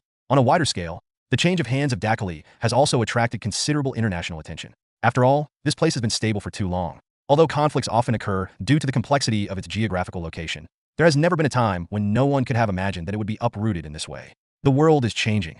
A force opposed to the Myanmar government has taken over the most important border town in the entire Pubei region. So where will Pubei or Bagan go? No one knows the answer to this question. However, just when everyone is worried about the uncertain future, the arrival of a special delegation makes the already complicated situation even more unpredictable. The people who came were representatives of the Myanmar government's military. Their arrival actually means only one thing. It's time to divide the money. The 4 giants of the coalition sat together again, and this time, each of them had a comfortable smile on their face. Yes, in this not-so-long period of time, they have almost accomplished something that no one has ever accomplished before. Whether from a macro perspective or from a personal perspective, they have achieved unprecedented gains. The most crucial person who brought about all these benefits was undoubtedly Chen Chen sitting in the middle. It is precisely because of this that the status of the 4 people has undergone fundamental changes in this meeting. If the other 3 people's respect for Chen Chen before came more from the shadow behind him, then now, even if there is no one behind him, it is enough to make the 3 people representing the largest forces in this land fear, tremble, and respect him. Looking at Chen Chen, who still had a calm expression, Bao Xiaomei, who was closest to him, had an expression full of undisguised admiration. In fact, She had never taken her eyes off Chen Chen since she entered the door. Yes, for a scheming woman like her, perhaps an extremely violent killing machine like Chen Chen naturally has an irresistible attraction. It's just like how some good girls are always attracted to little yellow-haired boys. Those who have no ability to break the rules and are forced to dance in a cage will always envy those who break free of their chains, or even have their cells blown up. Of course, for her the premise of such attraction is that the person did not blow up the cell she built. And it just so happens that, judging from the current situation, it is indeed not the case. But of course, Chen Chen always turned a blind eye to her admiration. He just drank the last sip of tea in the cup, and then said, "Your negotiations with Lao Myanmar have come to an end. Basically, we have already agreed on what we will share with them. What they want to divide is nothing more than local administrative power. I don't care how they deal with it. Who is in charge of the police, who is in charge of taxes, who is in charge of customs at the ports, who is in charge of basic services, it has nothing to do with me. I only care about the real things. To put it bluntly, it's what I want and whether I can get it. Now let's set out the stalls and see. What exactly do we have and how to divide it up? Let's set the tone today." Hearing his words, the other three nodded in unison. Then Bao Xiaomei took out 4 copies of the list, handed them to everyone, and said, "Mr. Chen is right. How to divide it with Lao Myanmar is actually not something you need to worry about. Because our basic strategy is to continue the cooperation between the two sides during the 505th Brigade period. Of course, considering the interests of Rakhine, Karen, and other parties, we will make certain concessions in order to gain wider support, but these concessions are not significant and basically do not need to be taken into consideration. So, on our side, what we want to divide is actually very clear, that is, Zhao Jiaoyang's big mess. His family has been operating in Dakali for decades. They can be regarded as the local tyrants of Dakali. They have accumulated countless wealth. The things in this villa alone can be said to be priceless. You've probably seen it all while working here these days. People who play with jade have seen it, but we've probably never seen anyone use jade to build a villa, right? The raw stones he used would be worth hundreds of millions of dollars if they were put on the market today. If they were sold in packages, their value would be even higher. That's a bit far-fetched. But what I mean by this is that Zhao Jiaoyang has a lot of businesses and assets. If we really copy them one by one, I'm afraid we don't know how long it will take. So, if there is any uneven distribution later, and we look back and find that you have more and I have less, we should not look for the accounts later. Let's just make a one-time deal. Whatever we say, that's what it is. Do you agree? Agree. Can. He Bupa and he Bongxiong answered in turn, and Chen Chen nodded slightly to indicate that he had no objection. In fact, the principle proposed by Bao Xiaomei is quite important. Although verbal promises do not represent anything, the attitude is there and everyone has listened to it. If there are any conflicts in the future, this cannot be used as an excuse. This also means that after the distribution is completed, the interest alliance formed by the 4 parties because of this action will be completely disintegrated. If there is further cooperation in the future, that will be a matter for the future and will no longer have any connection with this time. This is a very cautious and safe plan, and to some extent, it also illustrates Bao Xiaomei's political wisdom. After getting everyone's confirmation, Bao Xiaomei finally got to the point. She began to introduce Zhao Jiaoyang's industries, which have been basically sorted out one by one. According to him, most of them were obtained from the Burmese side, and their authenticity could be fully guaranteed. After a round of introductions, Chen Chen realized that he had actually underestimated Zhao Jiaoyang. He is really not an ordinary warlord, nor an ordinary drug dealer. His industries cover all aspects of Dakali, and even the entire Pubay. From mining to logistics, from foreign trade to tourism, from gambling to drug trafficking, he could be said to do everything and make money in everything he does. Just according to rough estimates, his annual net income can reach $5 billion US. And this figure was not reached even by Kansa, who was known as the local emperor of the Golden Triangle at his peak. Of course, he has to distribute most of this income to other people under his command, but according to the numbers in his account, his personal income per year is more than $300 million US. What does this mean? The fiscal revenue of the entire Wa state that can be put on the books is only about 1 billion renminbi. You know, the current environment has actually changed. The drug trade is not that easy to do. In Zhao Jiaoyang's entire power map, the income from drug trafficking only accounts for less than 20% of his total income. He is a genius who can run his industry to this scale. But such a person died so simply. It can be seen from this that being unworthy of one's position is extremely risky no matter where one is. If Zhao Jiaoyang had a higher vision and chose the right partners, or he didn't have to be so ambitious, even if he just spent a little more money to upgrade his team and improve the treatment of his soldiers, it would not be so easy for the coalition forces to kill him. But thinking from another angle, perhaps it was his unworthy behavior that was the key to his survival until now. Either die at the hands of the Burmese, or die at the hands of foreign forces like the coalition forces. Between the two, he chose the latter. Thinking of this, Chen Chen couldn't help but shook his head. He could vaguely feel that it might not be an easy task to implement those more macro plans. It seems that even after getting it, I will have to spend more time to slowly digest these benefits. Thinking of this, Chen Chen asked, "How do we divide it?" "By industry." Bao Xiaomei replied. "There are 6 major sectors in total: foreign trade, logistics, mining, entertainment, agriculture, forestry, fishery, and animal husbandry, and illegal industries. Of course, as for the last one, our principle is that we cannot continue to do so. We are only allowed to accept the cash assets that have been accumulated so far. But it's not a small amount either. The upside is you get a lot of cash quickly. The downside is it's a one-time deal. Now, how to divide it depends on everyone's ideas. I'll go first." Chen Chen raised his hand first and then said, "I want logistics and foreign trade. The rest is yours." Hearing his words, He Bupa and He Bongxiong showed puzzled expressions on their faces at the same time. They subconsciously turned to Chen Chen, and He Bongxiong asked, "Brother Chen, why did you pick the least valuable one?" Chen Chen smiled slightly and did not answer immediately. In fact, among all of Zhao Jiaoyang's industries, foreign trade and logistics are indeed the smallest ones, with a total of only 3 companies, and the total annual revenue is only about 400 to 500 million US dollars. Of course, this is an asset-intensive industry, and shipping companies also have several inland transport ships of 100 tons. But although this thing is valuable, it is not that valuable. To put it bluntly, can 10 of your ships add up to the value of a casino hotel? In essence, these 2 industries are just extras. What we really want to share are the 3 industries of mining, entertainment, agriculture, forestry, fishery, and animal husbandry, plus the current income of the black industry. How could someone not grab the meat but grab the bones first? But this is exactly the difference between Chen Chen's vision and others. The entertainment industry is very profitable, but he wants more than just money. As Bao Xiaomei said at the beginning, the most important thing to conquer Dakali is the trade route. As long as this road is opened, as the broader situation continues to develop, the benefits that can be obtained will definitely not be comparable to those small hotels and casinos.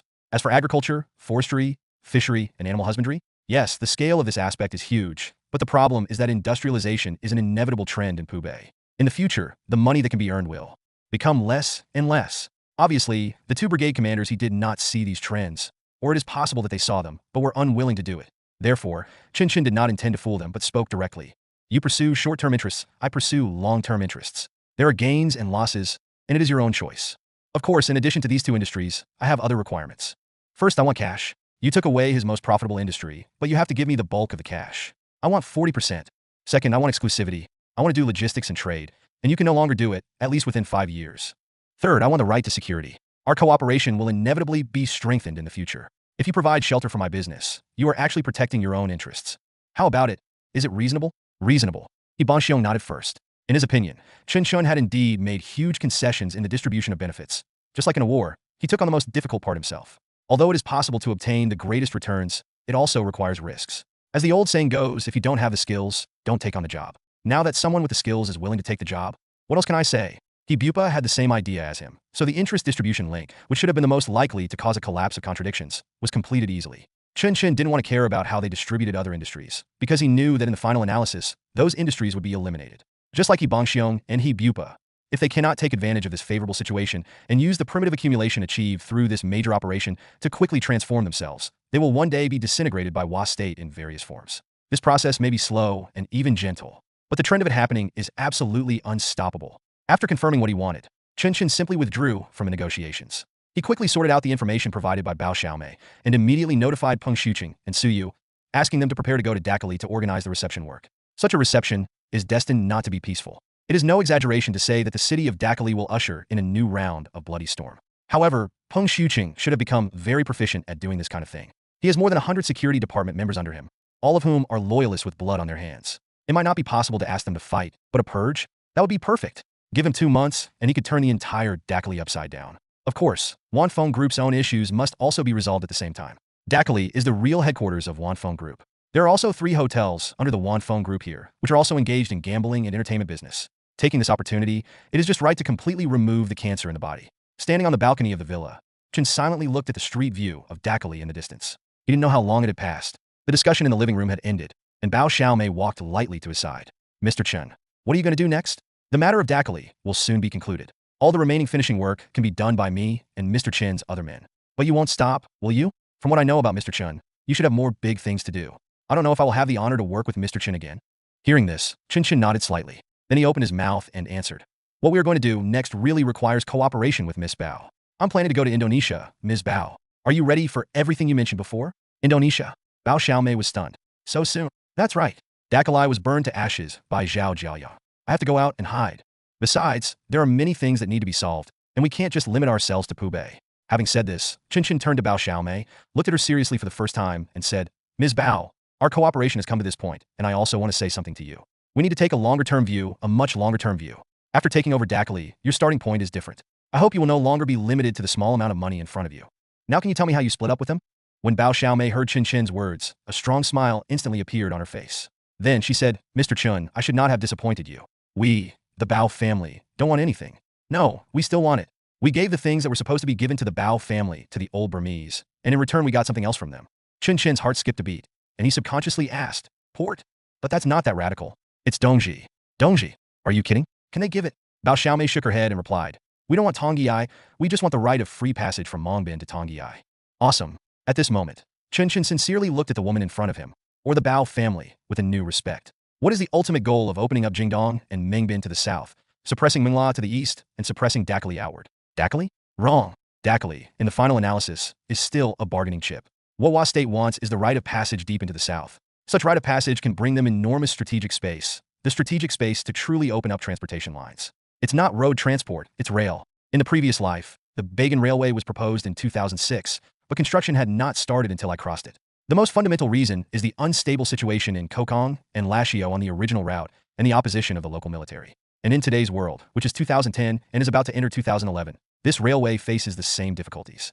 In this case, why can't Hua State seize the opportunity? The railway can go through Muse and Kingshui, but not through Daluo and Mongshin.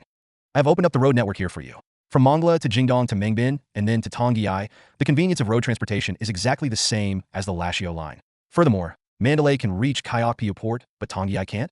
Theoretically, this route is even closer. If this step can be negotiated, then the whole world will change. Chen Chen looked at Bao Xiaomei again. At this moment, he felt very clearly that he was the butterfly. The winds he fanned out were amplified time and time again, and now the hurricanes throughout Southeast Asia were really about to blow. Just as Chen Chen expected, Dakali after the war soon set off waves of bloody storms. However, these storms could not affect him, let alone the soldiers who were fighting for less than $2,000 in salary. So overall, the situation in Dakali is still quite stable. At best, a few hoteliers who were unwilling to hand over power were killed, dozens of big-name drug dealers were thrown into the Mekong River, and a senior officer of the 505th Brigade who had used white phosphorus bombs to set fire to civilian houses was hung on the street lamp of an entire street. Killing and comforting at the same time. The large amount of cash that Zhao Jiaoyang had accumulated before was taken out, and a grand war loss settlement and compensation was organized. Afterwards, Bao Xiaomei convened a meeting of the main forces in the city, relying on Lao Ber to stand on the platform and express the attitude of the coalition forces. The situation quickly stabilized because any unstable factors were immediately suppressed by the coalition forces. The order in Dakali began to return to normal, and at this critical moment, two key figures also arrived in Dakali. One is the Jackal, who brought new armored vehicles to Chen Chen, as well as a professional team from Chasley, and also brought new news. Armored vehicles and Chasley are really not very useful. Things are different now. Any veteran of the Dongfeng Corps can now compete with Chasley's team members in terms of individual quality. When they gather together, they can even beat Chasley, who has not experienced a war for a long time. But his message is important. The King of Thailand is truly alive, and as the military government's control continues to weaken, he has begun to regain control of the situation. The Pamon camp entered an unprecedented low and weak situation, and the security of Dakali was further improved. Fortunately, you captured Dakali in time. If it was a little later, the Pamon camp might have been desperate and thrown everything into the air. These were the original words of the Jackal. He himself might not have realized that he had completely separated himself from Thailand's position and started to speak on the side of the Dongfeng Corps. Chen Chen was quite grateful for his arrival, but he had no time to receive the Jackal because Xiaoyu was also here. Chen Chen spent almost all his time on Xiaoyu because there were too many complicated things that needed to be sorted out with her and too much information and future plans that needed her to confirm. There's no way. This is how it is. You can have full freedom of action, but if you don't let your elder brother know when something important happens, it would be very ignorant. And now, Hua State has begun to rush to repair the railway. If you, the Dongfeng Corps, don't report it quickly, do you still want to survive in the future? Therefore, Chen Chen can be said to be trembling with fear these days. He had a lot of things he wanted to say, but not much he could say. So, screening what he could say and what he could not say took up most of his energy. Xiaoyu happened to be an expert in the field of intelligence and interrogation. Chen Chen was sitting in front of her, and Zhao Jiaoyang was sweating profusely in the literal sense. Now it should be said that in the villa of the Dakali branch of the Dongfeng Corps, Xiaoyu, who had just finished a round of discussion, huddled up and sat barefoot on the sofa with an unprecedented relaxed posture. In her hand, she was playing with a Benchmade HK folding knife that Chen Chen had specially saved from the spoils. She seemed to want to peel the apples in the basket, but she didn't know how to start. Seeing this, Chen Chen shook his head and stood up. He took the knife from her hand and threw it aside. Then he picked up the apple and said, "This knife is not for you to use as a fruit knife. God knows what it was used to cut before. Eat an apple?" Xiaoyu nodded and replied, "Eat one. I'm thirsty." So the current situation is really the same as you said. The Bao family used the interests of Dakali to exchange for the transportation line from Mengbin to Tongyai, and then prepared to take over the participation rights of the pagan railway. Chen Chen nodded slightly and replied, "It is indeed the case at the moment. Bao Xiaomei would not lie to me about this." "Why? Are you so sure she wouldn't lie to you?" "Hua Bang hasn't told us about this yet." Xiaoyu's eyes were somewhat amused. Chen Chen rolled his eyes and replied while peeling an apple, "Don't talk nonsense here. I have nothing to do with her. I mean, this is the option that best suits the interests of the Bao family and Hua State, but they need to take a big risk and invest a huge amount of money. If there is such a thing as luck in this world, they are probably planning to bet on the luck of Hua State for the next few decades, or even hundreds of years to make a bet that it will work this time. To be honest, I was also surprised, but when I think about it carefully, it actually makes sense, doesn't it? It is reasonable, but it is not reasonable for her to tell you such a plan. Xiaoyu sat up straight, took the apple handed over by Chen Chen, took a big bite, and said in a vague voice, "In theory, the Dongfeng Corps' base is still in Munka, and Munka is a nail between Mengbin and Daoyuo. You and her are not in a cooperative relationship. In fact, after the subsequent grand strategy is launched, you may even be in a fierce competitive relationship.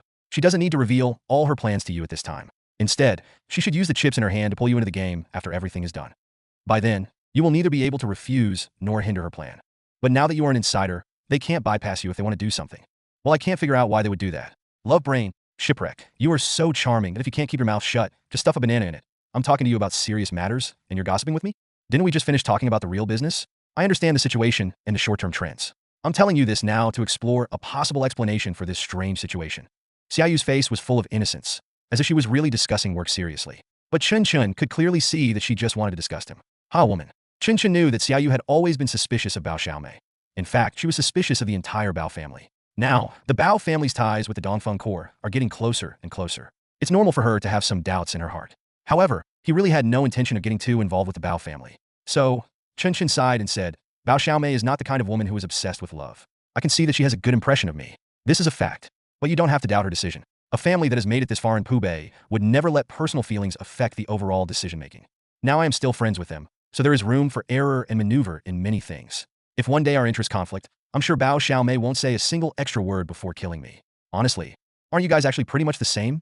"No, the same." The little fish refuted without hesitation. "Your conflict with them may be in terms of interests, but if you have a conflict with us, it can only be in terms of position. If that day really comes, it must mean that there are big problems in our work in all aspects. When the time comes, I will definitely interrogate you personally and dig out all the reasons behind this. Don't say a word. I'm afraid you won't be able to finish even if I ask you to talk for 3 days and 3 nights. Tell me, what method do you prefer? Electricity, a knife, or a rope? Don't act like you're some Yandera. I don't want any of them."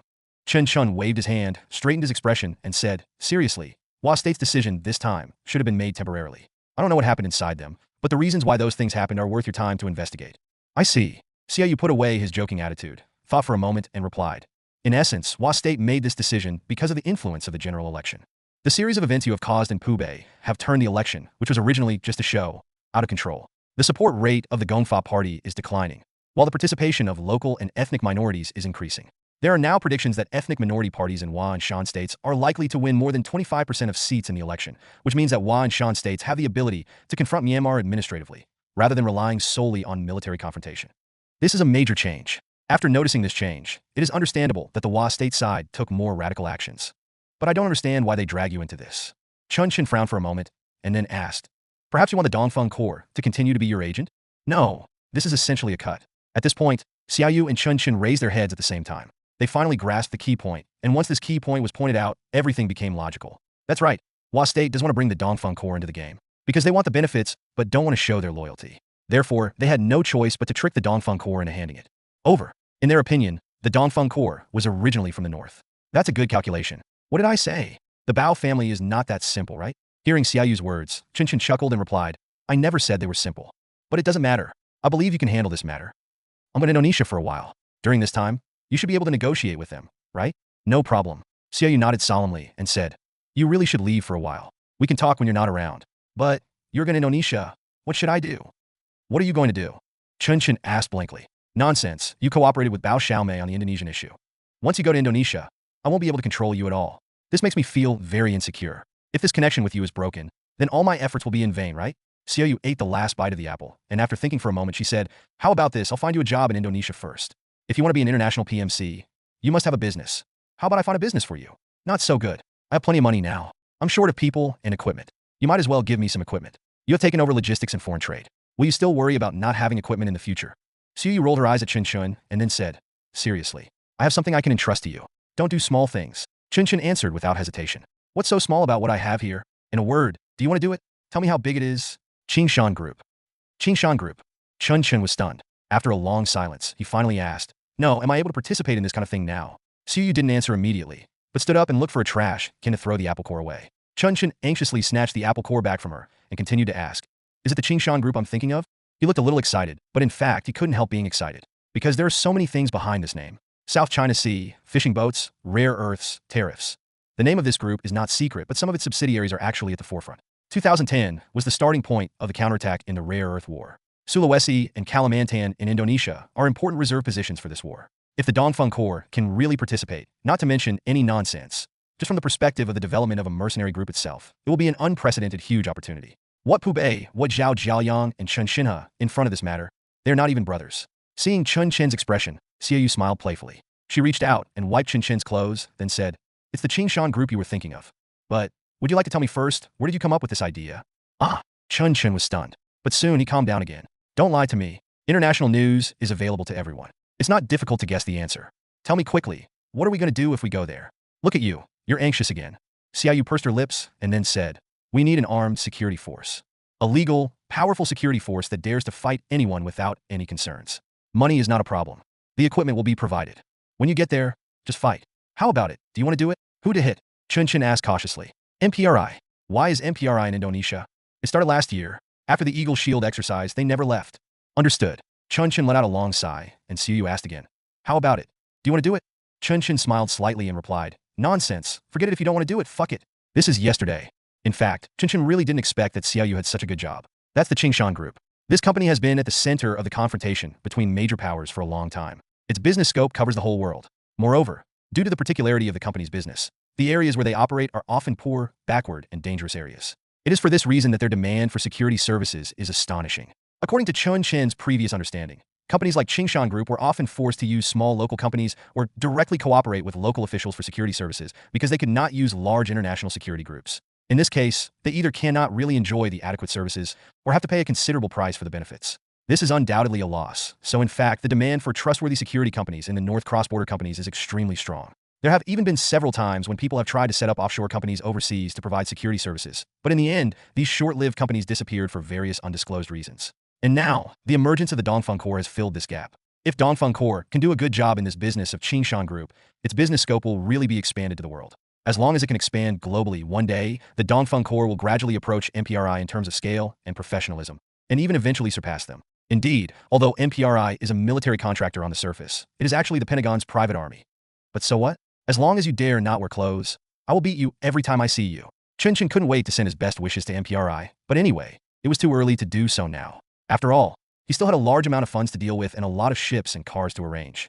So, when Xiaoyu went out to reorganize her intelligence network in Dakali, Chen Chen finally took some time out of his busy schedule and met Peng Shuqing and Xiaoyu, who had already arrived in Dakali. During these few days, Peng Shuqing carried out a bloody purge of the remaining forces of Wanfeng Group, just as Chen Chen had expected, and took Wanfeng Group back into his own hands with the simplest means and the highest efficiency. He was also ruthless towards the three companies that Chen Chen seized from Zhao Jiaoyang. It just so happened that Wanfeng Group already had a logistics business, and this time it simply reduced staff and increased efficiency by merging it into Wanfeng Logistics and Huamei Trading Company. Overall, the reception work for both of them went quite smoothly. Although according to Peng Shuqing's prediction, there is still a long way to go and many areas that need to be adjusted in the future, but in such a place without rules, as long as control is achieved, everything will be easy. Sitting in the villa of the Dongfeng Corps branch, Peng Shuqing counted all the industries and assets under his control to Chen Chen one by one. It was not until then that Chen Chen realized that he had really become a wealthy man. Since the current plate is too big and there are too many subsidiaries, I still follow the old idea of Wanfeng Group and directly use the shell of Wanfeng Group as the management responsibility entity. However, in order to clarify the equity, I plan to set up Dongfeng Investment Holding Company, Limited in Thailand, to achieve 100% control of Wanfeng Group. At the same time, Wanfeng Group will hold controlling stakes in Huamei Trading Service Company and Wanfeng Logistics, remove other unnecessary subsidiaries, and simplify the equity structure as much as possible. In the future, the equity distribution between us will be directly distributed based on the equity of Dongfeng Investment Holding Company, Limited, and the Dongfeng Private Armed Forces Company established in Indonesia will also be included in the holding sequence of Dongfeng Investment Holding Company, Limited. The biggest advantage of doing this is that the entire group can obtain legal support from a sovereign state, as Thailand allows the establishment of private armed companies. Of course, if there is a need in the future, we can also register a company in the Cayman Islands or the Virgin Islands and conduct business offshore. But I suggest not to do this. Although the tax in Thailand is still relatively heavy, it can provide us with certain convenience and protection. Wanfeng Group has always operated in this way before, and the security is quite guaranteed. Based on the current structure, our entire company's business is divided into three major areas: trade, logistics, and private force services. These three businesses complement each other and are closely related. Therefore, in order to solve the transaction problems between the companies, we also need to formulate a set of mature related settlement rules. I suggest using the IMB Management Consulting team to develop a customized plan for us. Although this will cost a lot of money, their consulting advice can actually serve as our legal endorsement. Also, etc. Chen Chen raised his hand to interrupt Peng Shuqing's words. He was really feeling a bit overwhelmed now. He couldn't say that he knew nothing about things like international trade and corporate equity, but his understanding was certainly limited. If he really had to listen to everything Peng Shuqing said, his head would probably explode. So he said directly, I can leave these specific matters to you. The only thing I ask for is absolute control over the company. As long as you ensure this, you can make the rest of the decisions on your own. Clear. Peng Shuqing nodded solemnly, then said, so this is why we are setting up Dongfeng Investment Holding Company, which is to ensure your absolute control over the Dongfeng core. And with the control of Dongfeng core, I believe that no matter how big the company grows in the future, no one will be stupid enough to steal your things. As for me, Suyu, and other future business partners, we will only share the profits and will no longer be involved in the management of military or force matters. The two of us will each hold 5% of Dongfeng Investment Holdings in accordance with the asset ratio of Wanfeng Group and Huamei Commercial Bank, for a total of 10%. We will participate in decision-making as major shareholders, but we only have the right to make suggestions. Wow, this is just a direct surrender. There was no need to even drink a cup of wine to release the military power.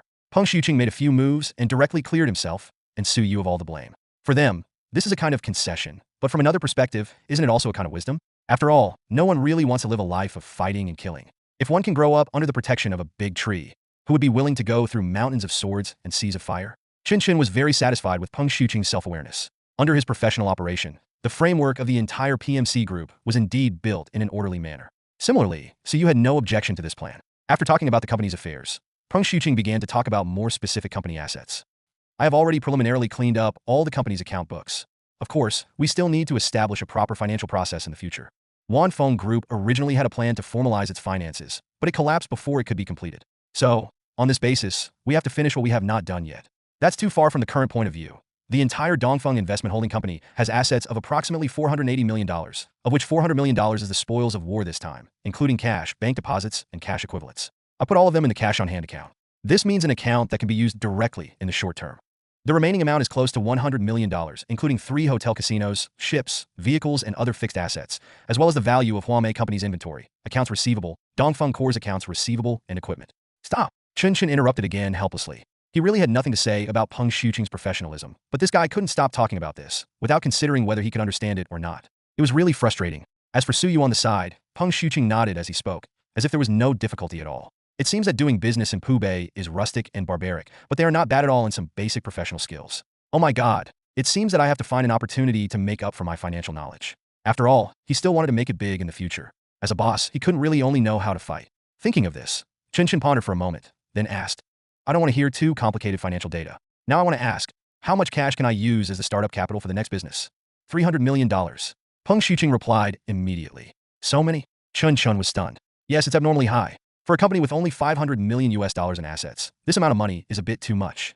Normally, with $500 million in assets and a cash flow of $50 million, we are already in great health. Now, we can only say that after this battle, we have gained too much weight and have not had time to digest it yet. So, we must digest these funds as soon as possible. I think they should be mainly invested in international trade, but there is no rush now. We can't sell bulletproof vests as a part of our trade, right? Pubei can't digest this stuff at all. If Pubei can't digest it, then we can sell it to Africa and the Middle East. There are plenty of people who need bulletproof vests there. Chen Chen spoke decisively. In his impression, the Middle East and Africa were about to be in chaos again. Where in Ethiopia, Congo, Angola, Uganda, Syria, Iran, and Libya was there a demand for bulletproof vests. Not to mention $300 million worth of bulletproof vests. Even $3 billion would be enough. But this is just a simple idea. In fact, even if you want to sell bulletproof vests, you don't sell them in such a rough way. Peng Shuqing's considerations were similar to his. After hearing Chen Chen's words, he immediately said, it can be sold, but it's impossible to only sell this thing. We still have to expand the product categories as much as possible. At the same time, to conduct ocean trade, we must at least open up a transportation route from Dakali to the port, which is really difficult to do. If we go through Thailand, our goods will be stripped before they even reach the port. If we go through Bagan, we can't get through at all. Either we set up a foreign trade company in the north and ship goods from the north, or we can only try to deal in high-value goods. How about buying a plane? Chen Chen said suddenly. Big plane? Then you need an airline route. That's too far. Hearing this, Chen Chen couldn't help but frown. Indeed, it only sounds good to use big money to engage in international trade. Why can't Pubei and the Golden Triangle develop? Is it really because of the so-called warlords' infighting and unstable order? The economic base determines the superstructure. In essence, isn't it because the transportation in this area is too backward that the commodity trade cannot proceed smoothly? And the drug trade is also a product of this economic foundation, because this thing is the most typical high-value goods mentioned by Peng Shuqing. Then wait a little longer. Chen Chen spoke. Now he truly feels the pain of having money, but not being able to spend it. He has $300 million in his hands and has absolutely no place to use it. Who can you complain to? And at this moment, Suyu spoke. He said, money has to be spent. It's impossible to keep it in the bank. It's not a good thing for us to have such a large sum of money in our hands. The lesson of Zhao Jiaoyang is right in front of us. My advice is don't think about making money. Solve the security problem first. The Dongfeng Corps needs to expand its recruitment and upgrade its equipment. We should use at least $200 million of this money to recruit people and buy guns and cannons first. How can it not be spent? An AH-2 is currently sold in the Middle East for around $4 million, let alone other things. Building an artillery battery will cost $40 million. And I haven't even mentioned the ammunition and artillery yet. What's 10 guns? Zhao Jiaoyang has more than 30 guns, and they destroyed everything. Even the 7th Brigade has more than a dozen guns of various sizes. Also, I talked to Go these past 2 days. He almost died on the street and was deeply touched. He said that the Dongfeng Corps was short of self-propelled artillery. There are only a few types of self-propelled artillery we can buy now, the G6 from South Africa, the SH-3 from the north, but this thing has to be re-exported from Rwanda, and the K-9 from South Korea. These 3 guns are not cheap. The SH-3 costs about $21 million each. Wait a moment. Chen Chen interrupted Su Yu and asked, how come you were so familiar with these? Boss, this is what I do. In the past, Huame commercial banks sold heavy machine guns at most, but that doesn't mean I don't want to sell cannons. Okay, but why is SH-3 so expensive? Isn't the export price of SH-3 only $7.5 million? $7.5 million is the price to Rwanda. If we want to buy it back, it means they have to do some operations in China, and then we have to use our connections to ship it in. $21 million is not expensive. I've asked around, boss. Do you know how much Zhao Jiaoyang 69 costs? How many? Chen Chen asked subconsciously. $27 million. How much does a Type 69 cost? When it was exported in the 1980s, the unit price was only $500,000. Even the current public export price is only $2 million. But if you want to transport this stuff to Pubei, the price will be different. The North will definitely not sell these things to us, right? Understood. Chen Chen breathed a sigh of relief. I used to think I had a lot of money, but now it seems like it's not enough to spend. No, we have to find a source of supply as soon as possible and lower the price of arms in Pubei. Otherwise, it would be a shame to spend the money. But then again, you really have to buy these things. I want to go to Indonesia and build a large international company, but Pubei is still my base. In addition, Kachin and Wenbang are also problems that you must solve. You don't have tanks, and you can barely defeat Dakali by forming alliances. Do you really want to fight Kachin? Are you asking for it like crazy? Buy it. So Chen Chen slammed the table and finally made a decision. Purchase. Pile up the men and the heavy equipment. If you're going to do it big. Don't worry about the money. I've already got a big contract. Once this order is completed, our scope of activities can naturally expand to the world. By then, equipment will be cheaper. Give me 5 SH-3S first, and then 2 69s. VD-4S will be fine too. Leave the recruitment to Lao Zhu. Let's lower the standards and start on 2 fronts. We need to improve both the scale and quality. $200 million for equipment. You are really generous. Xiaoyu walked beside Chen Chen on the streets of Dakali, eating the ice cream she had just bought from a stall, and spoke with emotion. Hearing her words, Chen Chen couldn't help but sigh, and then replied, then what can I do? I also want to give this business to you. But isn't the problem that I can't do it? Helicopters are fine. There are various ways to avoid risks, but tanks? Self-propelled artillery? These things are hard to explain no matter how you explain them. So, I'd better not cause trouble to the organization. Bring your own food and solve the problem yourself. Well, he's a good comrade. Xiaoyu raised the corner of his mouth, paused for a moment, and said, but your choice is correct. In fact, I was worried that you would be too eager to expand the scale after this incident and too aggressively pursue commercialization, legalization, and professionalization. If you really do that, your Dongfeng Corps will probably not survive for long. After all, your roots are still in Beijing. You haven't established a base like Pubei and other places. If it is really pulled out, it will be close to death. So, it is very necessary to maintain a presence, or even to maintain a strong presence. Buying armored vehicles and tanks is a good idea, but have you ever thought about who will drive them? What? You want to send someone? Chen Chen's eyes lit up, while Xiaoyu rolled his eyes and replied, what are you thinking about? Is it that easy to become a human being? I mean, you can consider recruiting people yourself. Not from Pubei, but from Indonesia. I see. Then can you help me put an advertisement in your country? Sure, I'll post you at the 112th Division headquarters. How about that? Put it on your forehead. Chen Chen made a nasty sound and skipped the topic directly. In fact, Xiaoyu didn't need to say that he also planned to recruit people from the north in the name of a legal PMC company. This process might be long, but at the same time, the armored units would not arrive too quickly. So overall, it still matches. The two continued to walk forward.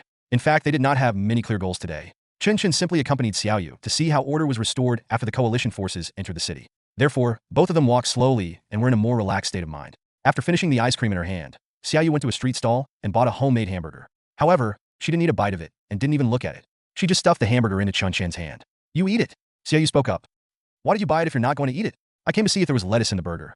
The supply of fresh vegetables is an important sign of the restoration of order. I can't just stare at the stall without buying anything, can I? Then I won't eat it either. Chen Chen wanted to throw away the burger, but Xiaoyu stopped him with a stern look. Helplessly, he had to swallow the burger, which looked not very clean, with a stiff expression. At this moment, he even had the illusion of being back in the recruit camp and having his old squad leader stuff a steamed bun soaked in slop into his mouth. He also quickly understood the guy who got gastroenteritis from eating at Samsa. Maybe he really didn't like street food, he just lacked a tool like himself. Damn it. Can you guys who are working on open source intelligence please stop harming me? Fortunately, Xiaoyu's actions were relatively cautious. She did not buy any random food for Chen Chen. Instead, she casually looked at the street scene like a tourist, while chatting with Chen Chen about the subsequent information reform of the Dongfeng Corps. Something about installing joint tactical communication system equipment, doing C4ISR, and making good use of civilian cellular networks. From an outsider's perspective, it is impossible to guess that this seemingly harmless girl is talking about these things. Even Chen Chen himself felt that the contrast was too great. After all, for today's trip, Xiaoyu tied her hair into a bun, looking like a high school student next door. Who would have thought that a high school student's mind was full of murderous plots on the battlefield? Chen Chen made a clicking sound. Xiaoyu beside him looked at him in confusion and asked, "Why? Am I wrong?" "Yes, you are absolutely right, but those things are things that only you can play with. I only have one mercenary group, and you want me to organize this? Your vision is too narrow." Xiaoyu shook his head and continued. Civilian intelligent communication terminals have already appeared, and cellular networks are developing rapidly. This year, domestic Symbian platform smartphones have already seen the emergence of satellite navigation systems with meter-level accuracy. Do you know how much this will change future battlefield situations? In addition, the speed of cellular networks is also constantly improving. Now 3G networks have been fully popularized, and the construction of 4G has started, and it will soon cover every corner of the world. Do you know what 4G means? The amazing functions of smart terminals in the future will subvert your worldview. Similarly, battlefield command systems will also undergo major changes, including visualization, drones, intelligence, and even artificial intelligence. I know. Chen Chen interrupted Xiaoyu. Not only did he know what the other party was talking about, but he knew it too well. Let me give you an example. 5 years ago, in 2005, the American personal digital assistant was a zenith-level technology. However, after 2011, its status declined rapidly. Why? No one may believe it because Xiaomi 1 was launched. Of course, Xiaomi did not defeat PDA, it was just an iconic product that came into being. The emergence of this thing marks the official entry of civilian smart terminals into the cheap era. Mobile phones are becoming more and more powerful, and the irreplaceability of individual PDAs is becoming less and less. Yes, there will be major changes in battlefield command. Chen Chen actually knew this all along, but he didn't take the initiative to say it, and he didn't expect that Xiaoyu, or the side represented by Xiaoyu, had already been ahead in the expectations of modern warfare. Actually, it is. Drone swarm tactics have been studied in the North for many years. This thing was popular once in 2003, but it will take another 10 years for it to be truly known to the public. Thinking of this, Chen Chen said, "I actually know all the things you said, but the problem is that to use them well, I need a team with higher quality. The literacy rate is so low now, so forget about smart terminals. You can't become fat in one bite, take it step by step." Xiaoyu nodded slightly, and then said, "I didn't tell you to do this. I just shared an idea with you. This idea is still very popular now. You can go online more, learn more, and get in touch with new things." I've been exposed to many more new things than you. Chen Chen complained in his mind, but of course he didn't say it out loud. Instead, he nodded in agreement seriously. The two walked back towards the villa. When they arrived in front of the villa, Xiaoyu suddenly said, "Speaking of which, there is actually something I can give you right now." "What?" Chen Chen stopped and asked in confusion. Xiaoyu smiled and replied, "One person. Someone you'll definitely want." When Xiaoyu said someone you definitely want, Chen Chen really wanted to say, "I want you." This was not an ambiguous confession, but because if he could lure Xiaoyu, the intelligence contact, to Indonesia, it would be much easier for him to carry out his work there. But it is obvious that the North will not release their people, and Xiaoyu will not abandon the situation in Pubei that he has created with great difficulty. So, she must not be talking about herself. Then, military doctor? Chen Chen asked. "Yes, but it's not just military doctors. My old informant was transferred to Dakali after I got into trouble last time. You didn't use the safe house, so you didn't see him. But now that you are leaving and the situation in Dakali is basically stable, I think I should find him some work to do. How about going with me to meet him now, or go another day?" No wonder. After hearing Xiaoyu's words, Chen Chen felt a sudden realization in his heart. No wonder Xiaoyu specifically told him to go to the safe house if he couldn't escape. He was thinking at the time that if he was really surrounded, there would be no use hiding in the safe house. Now it seems that Xiaoyu really had arranged for the pickup. But what kind of person is he that Xiaoyu could recommend him to herself? Chen Chen couldn't help but feel a little curious, so he answered decisively.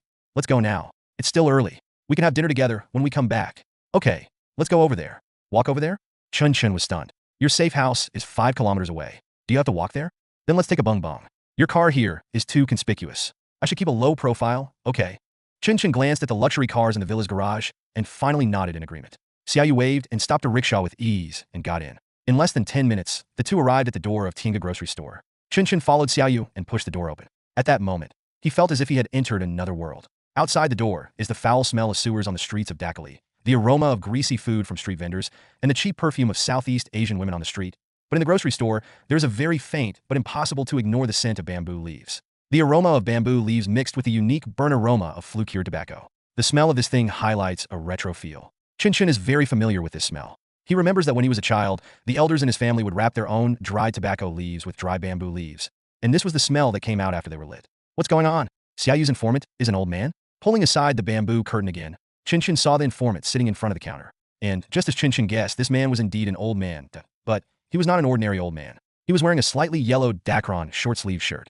The muscles in his arms made the sleeves bulge out, making him look full of energy. In contrast, his hair was bald and as sparse as weeds, and he wore small, round sunglasses on his face. The light in the grocery store was not that glaring. Chen Chen didn't know why he wore sunglasses, but this outfit did balance out his overdeveloped muscles, making him look quite harmless. He seemed not surprised at the arrival of the shipwreck and the little fish. He just took a look and said enthusiastically, "Hey, Nan Nan is here. When did she come? I wonder if she can call her husband?" Speaks fluent Sichuan dialect. Hearing his words, Xiaoyu walked forward with a smile and said in greeting, "I've only been here for 2 days, staying at a friend's house, so I haven't had time to come see you." "Oh, are you dating someone? Boyfriend? Come here and let me take a look." "No, Uncle Chuan, you speak Mandarin, he can't understand." In fact, Chen Chen could understand it completely. Yunnan, Guizhou, Sichuan, and Chongqing are one family, and most of the dialects are under the southwestern Mandarin system. How could he not understand it? However, he didn't intend to say it out loud. After all, it was normal for him to understand Mandarin and Yunnan dialect. If he could communicate smoothly in Sichuan dialect, then it was really difficult to explain. The old man, called Uncle Chuan by Xiaoyu, also reacted quickly. He smiled and stretched out his hand to Chen Chen, and then said, "Nice to meet you. Nice to meet you." The kid looks domineering. "Haven't you asked me yet?" "Shipwreck." Chen Chen stretched out his hand and shook it with the old man. The latter said, "Oh," and replied, "I have heard of it. My name is Ping Chuan, Xiaoyu is Uncle Chuan, and you can just call me Uncle Chuan." "Uncle Chuan, I am smaller than Xiaoyu Claus. Sister brother love?" Duh. Chen was silent. He looked at Xiaoyu with deep confusion in his eyes. His meaning was very clear. That is, why does this person look so unreliable? Xiaoyu sighed helplessly and finally said the most crucial sentence. Chen Chen didn't even realize it was a code word, but it made Ping Chuan suddenly stop joking. "Uncle Chuan, we came here specifically to see you." Okay, then come in and sit down. It's been a long time since I last saw you, Nan Nan. Come in and have some tea." As he spoke, Ping Chuan walked forward and closed the door of the grocery store. When he turned around and pushed open the small door of the inner room of the grocery store, what appeared in Chen Chen's eyes was a completely different world. At first glance, this is just an ordinary living room, no different from the living room of any other local grocery store. But if you look closely, you'll find that the wall here is much thicker than that outside, and it is obviously impossible to be an ordinary brick concrete structure. The not-so-heavy door of the living room was closed, and the sounds from the outside world were suddenly blocked out. Ping Chuan still gently invited the two to sit down and was busy pouring tea with his hands, but he had already gotten to the point. "Nan Nan, is there a new mission?" Ping Chuan asked. Xiaoyu shook his head and replied, "No, but it is also true. The team of the sunken ship is in need of a military doctor. In the future, they may have to enter the rhythm of information technology reform. You are very suitable for his team. I want you to follow him in the future. You will be going to Indonesia soon." "No problem." Ping Chuan nodded and agreed without hesitation, which made Chen Chen even more curious about his identity. Informant? That's right. At his age, it's impossible for him to be an insider of the organization, but he can only be a real informant. But how could an informant be so obedient and cooperative? In the information technology reform? Now let's forget about a military doctor, but how are these two things connected? As if seeing Chen Chen's confusion, Xiaoyu took the tea and handed it to Chen Chen and said, "Master Chuan has a double degree in clinical medicine and electronic information engineering and has rich practical experience. The practice I'm talking about refers to battlefield practice. You don't have to worry about his ability. I can guarantee that he is definitely the best military doctor you can find in the entire Pubei or even in the entire Bagan. He is our long-tested comrade. The story behind this is very complicated. You can go and talk to Mr. Chuan yourself later. But now, if there is anything you both need to know about each other, you can ask me questions." After Xiaoyu finished speaking, Chen Chen and Ping Chuan fell silent at the same time. After a moment, Chen Chen spoke first. "I don't need it. If you can trust me, I can trust you too." Hearing his words, Ping Chuan on the opposite side also nodded. "If Nan Nan can trust it, I can trust it too." "Okay, that's fine." Xiaoyu breathed a sigh of relief and continued. "Master Chuan, I will arrange for your passport to be delivered as soon as possible. The departure time has not been determined yet, but it won't be too long. During this period, you should familiarize yourself with the team as soon as possible. Get used to the team as soon as possible, and also be prepared for the situation in Indonesia. The situation of the Dongfeng Corps is rather special. They are used to heavy-duty defensive operations, so if there are any injuries, most of them are fatal. Also, this time the opponent is MPRI. They will use a lot of armor-piercing and incendiary rounds, because they were hit with these things by the sunken ship before. You should prepare a plan in advance. The intensity of the battle they will participate in will be very high. If you have any customized equipment or medicines that need to be prepared in advance, please tell me in advance, and I will ask Indonesia to arrange it." In just a few words, Xiaoyu clearly described the possible injuries he might face, and Ping Chuan thought for a moment, then turned to Chen Chen and asked, "What kind of bulletproof vest is it to wear incendiary bombs and large caliber?" "It has not been decided yet. Ceramic and steel plates are both possible. That means lacerations, explosions, and penetrating injuries are all possible. However, the most serious casualties among you should be the massive blood loss caused by torso injuries. In that case, Nan, I need a large amount of chitosan cross-linked genopin sponge, antifibrinolytic drugs, hemostatic gel, DBAC, and a portable respirator. For chitosan sponges, it would be better if there is cross-linked graphene oxide, but this thing is difficult to make. For antifibrinolytic drugs, use tranexamic acid, and for hemostatic gel, use POS ingredients, not factor 12, which is pure bluffing. DBAC is sold in Thailand shipwreck. How many people are there? 12 people. Then prepare at least 2. For portable respirators, pocket-sized ones. At the same time, we need at least 1 bulletproof armored vehicle equipped with basic medical equipment. When I say basic, I mean it literally. Do you understand, Nan? Clear. Xiaoyu answered quickly, and the conversation between the two made Chen Chen feel like he had found the right person. What? No one still thinks that senior military doctors on the battlefield rely on some ancient technique of stopping bleeding with bare hands, rapid cardiopulmonary resuscitation, and the abuse of large doses of outdated drugs to form a magical combination to save lives, right? As a serious military doctor, who the hell doesn't want the best medicines and equipment in his hands? And it is obvious that Ping Chuan wants not only the best, but even the top ones. He doesn't even want factor 12, but POS. From his personal professional perspective, it can be said that the luxury of his equipment needs has even completely surpassed Chen Chen. What does it mean if you want to make an analogy? That is, Chen Chen pointed at Scar and said, I don't want this thing, it's all bluffing. I want XM7, and it also wants the XM157 fire control system. XM7 really? Chen Chen felt that if he dared to make such an unreasonable request to Xiaoyu, she might slap him in the face. But now, facing Ping Chuan's unreasonable request, Xiaoyu acted as if it was a matter of course. I don't know whether she didn't understand what POS was at all, or whether she really thought that the Dongfeng Corps was worthy of using this thing. But no matter what, the professional ability demonstrated by Ping Chuan, in just a few words, really impressed Chen Chen. It turns out that this ordinary-looking old man is not that simple. In the living room, the three chatted for a few more sentences. After finalizing the plan for follow-up contact and coordination, Xiaoyu took Chen Chen away. Walking into the store again, Chen Chen subconsciously glanced around, and his eyes fell on the bamboo bough in the corner. His heart suddenly tightened, and he immediately stopped and said, Wait a moment. Master Chuan, what weapon do you use? Ping Chuan was also stunned. He looked at Xiaoyu, then at Chen Chen, and then answered with a little confusion. Well, AK and AR are both fine. I haven't used the new gun much, but it won't cause any problems. I'm okay with rocket launchers and individual missiles, and I can fire cannons and the like, but not to any great level. As for heavy weapons, the principles are simple, and they can basically be used, right? What's wrong? Any problem with the weapon? It's all right. Chen Chen let out a long sigh, and Xiaoyu keenly noticed the movement of his gaze. She looked at Chen Chen with a strange expression and asked, You didn't think he was going to use a bow, an arrow? As soon as these words were spoken, silence fell in the grocery store. Chen Chen smiled awkwardly and replied, I thought all masters had some weird habits. Ping Chuan, who was standing by, scratched his sparsely haired scalp and said in a teasing tone, That bow is from the Wu family, an old bow from Rongqing. It's a handicraft. You might want to read less online novels. When I retire, I will definitely write a normal novel to change this wrong concept. Chen Chen said a few perfunctory words and fled with Xiaoyu. After walking out of the grocery store, Xiaoyu's mouth corners were harder to suppress than AK. I am dying of laughter. What makes you think he would use a bow in battle? What? Have you watched First Blood too much? Chen Chen rolled his eyes and replied, First Blood is very realistic. Using a bow is just a special case. You're just laughing at me. Don't you know how difficult it is to get what he wants? Forget about POS and DBAC. A chitosan sponge is all you need. I know it's difficult. He also wants graphene oxide. Where can I get it for him? Can I really tear it apart with tape? Xiaoyu spread his hands and said indifferently, Uncle Chuan is always like this. He wants the best and most expensive things, but he is also the most reliable. He saved many lives. When I was in Dakali, he was somewhere else. Otherwise, I would definitely ask you to send me directly to him.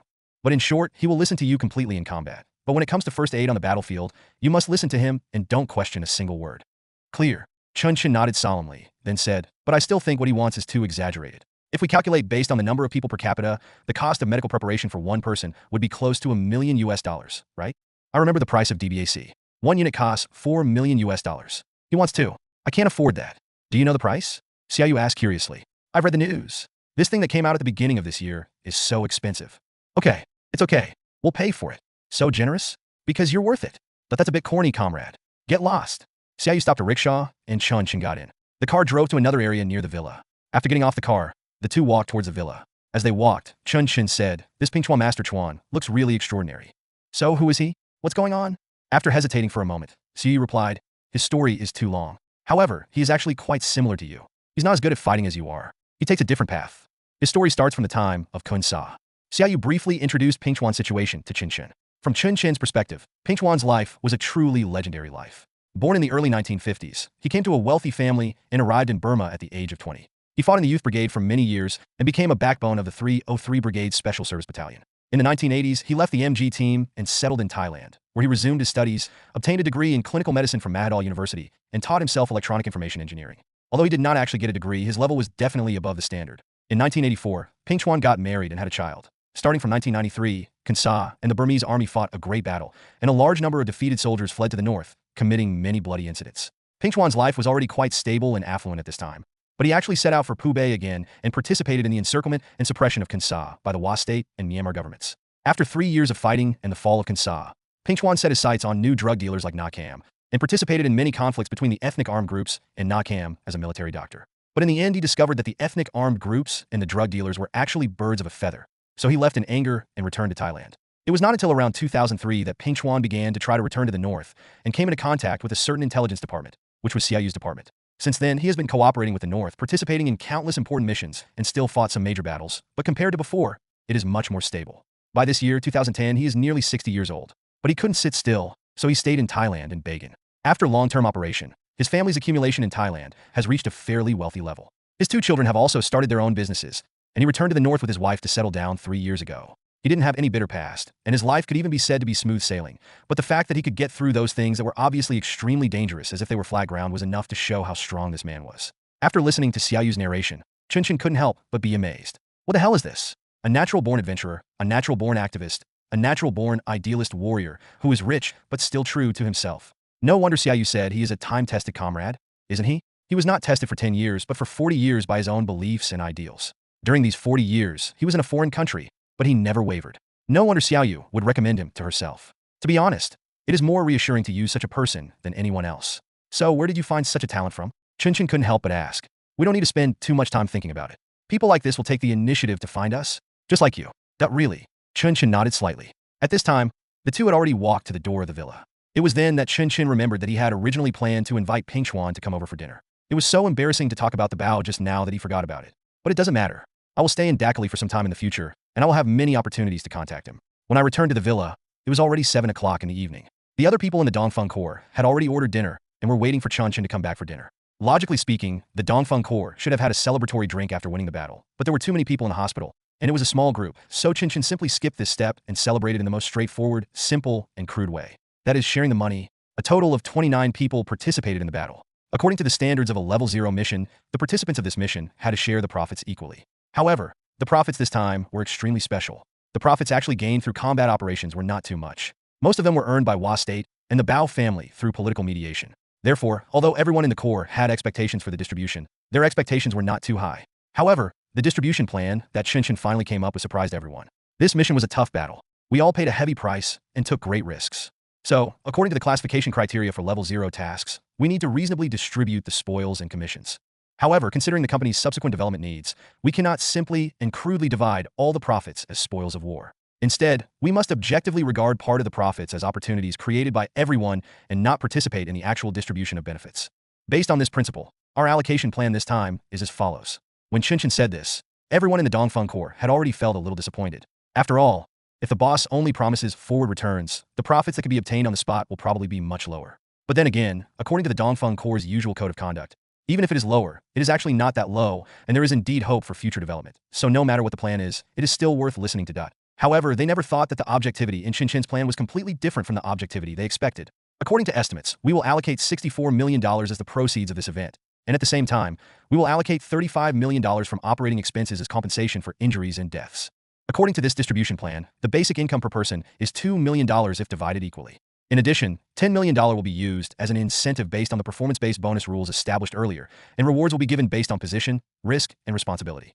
All members who participated in the street fight at Ike's nightclub will receive an additional reward of $300,000. At the same time, members who have made significant contributions in the battle can receive rewards ranging from $100,000 to $200,000. This number is not too big compared to the basic bonus. I hope everyone can understand that this mission was a difficult one and was completed with the concerted efforts of everyone. Some people made contributions, and some did not. But it is not about who played better than who, but just the difference in opportunities and luck. So we don't intend to let such luck differences affect fairness too much. Is that acceptable? Can. Everyone answered in unison. Is this still acceptable? This is so damn acceptable. What is the concept of $2 million? It is close to 20 million renminbi. Not to mention in Pubay. Even in developed countries, many people can't make such a large sum of money in their lifetime. And by following the Dongfeng Corps to fight such a battle, all the problems of the second half of their lives will be solved. What else can they object to? Those who have just joined wanted to kneel down and kowtow to Chen Chen on the spot because compared with those mercenary leaders who withheld commissions, Chen Chen's distribution was simply the reincarnation of a bodhisattva. Seeing the excited expressions of the crowd, Chen Chen nodded with satisfaction, and then he continued. For casualty compensation, we have fixed ratio standards. I won't go into details here. White Dog, you will be responsible for distributing the subsidies in the future. My request is only one. Make sure that this money can be used by the families of the fallen comrades. Do you understand? Clear.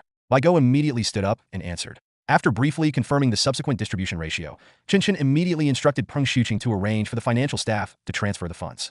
Now everyone in the Dongfeng Corps has opened a bank account in Dakali, making it much more convenient to pay salaries. After more than 2 hours of noise and effort, the distribution of the spoils was finally settled. The mercenaries were dumbfounded. After all, the last time they got big money was after they defeated Bai Suoqing. And now, not only was there more money, but also the order of magnitude had gone up a level. From 6 figures, it became 7 figures.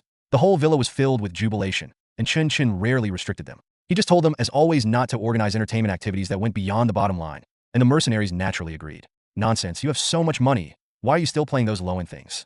When you have money, there are plenty of legal and fun things for you to play. The bank transfer had not arrived yet, but most people had a lot of savings, so everyone happily went out to have fun, while all the members of the core group stayed behind tacitly. Sitting in the hall of the villa, before Chen Chen could say anything, Go said with emotion. This is the last time we will use a large scale to divide gold and silver. In the future, the company will move towards specialization, and we can no longer do this. After entering the PMC era, we can no longer engage in this form of equity distribution. The people below can get high incomes, but they can no longer share money from the entire capital pool in proportion. I've been worried that you divide up all the profits this time. If that were the case, it would be a lot of fun. It can be said that these guys have caught up with the right time. So, why do they have to work in a startup company? Chen Chen couldn't help but laugh when he heard what Go said. This kid is now full of trendy northern jokes because he has followed the jackal's path and started watching northern TV dramas. However, what Go said does make sense. After entering the big company route, the mercenary group system will inevitably be eliminated. Otherwise, the company's scale and business will inevitably be limited, and personnel stability cannot be guaranteed. So Chen Chen opened his mouth and answered. I have already thought about this problem, and the solution is clear. Peng Shuqing has already arranged the equity structure of the new company. Apart from our core group, no one else will participate in the equity-based distribution. My plan is to let you hold a controlling stake in Dongfeng PMC Group, with each of you taking 3% to 5% of the shares, and then 5% is too much. Sure, Dakai interrupted Chen Chen, but Chen Chen raised his hand and continued. 5% is just the shares of Dongfeng PMC. Our entire group is controlled by Dongfeng Investment Holdings Company, Limited. That is to say, each of you holds about 1% to 2% of the shares of the entire group. This share is reasonable. Reasonable. It makes sense. Everyone nodded, and then Go continued, the equity incentive plan is a good one. It can greatly improve the stability of the staff.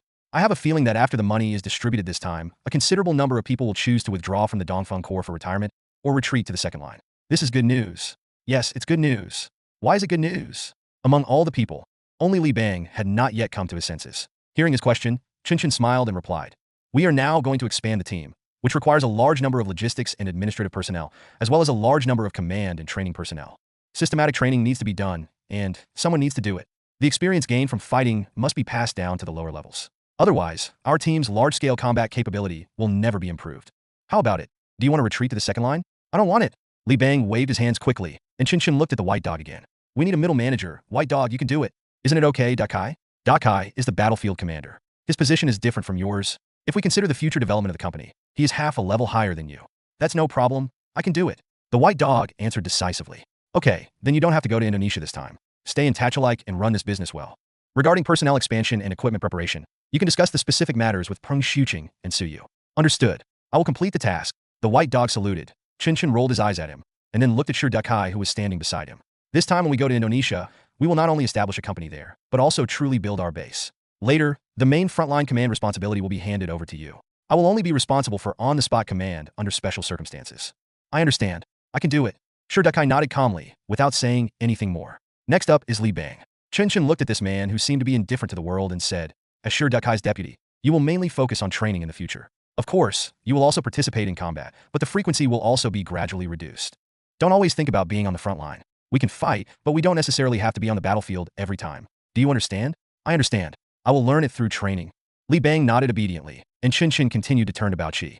I'll leave the technical aspects to you. We now have a major 5-year project to achieve the informatization and digitalization of our team. See how you found me a man named Peng Chuan, who is a military doctor and an expert in electronic information engineering. You will work with him in the future to focus on the reform of advanced and new equipment and modern warfare tactics. Clear. Bao Qi's brows lit up with joy. There was no doubt that this was what he wanted to do most. When it came to Lin He's turn to make arrangements, Chen Chen actually didn't have too many ideas for the time being. After all, he was still too young, and many aspects were not finalized. His most prominent advantage was jungle warfare, but from the perspective of the company's overall strategy, this thing was still relatively narrow. Therefore, Chen Chen temporarily arranged him as a mobile personnel, or to put it more bluntly, a management trainee. Play more, practice more, and learn more. He has great talent and very good personality traits, and he will definitely be useful in the future. Perhaps he will be the second Shirdaka in the future. And finally, it's Lao Zhu. Looking at this newcomer who had just joined, Chen Chen said with a hint of sarcasm, "Do you want me to say more?" HR. The old pig chuckled and replied, "No need, boss. I will take a longer-term view in the future. It will be easier to recruit people if I have a formal company. I can also do my part to help veterans find employment.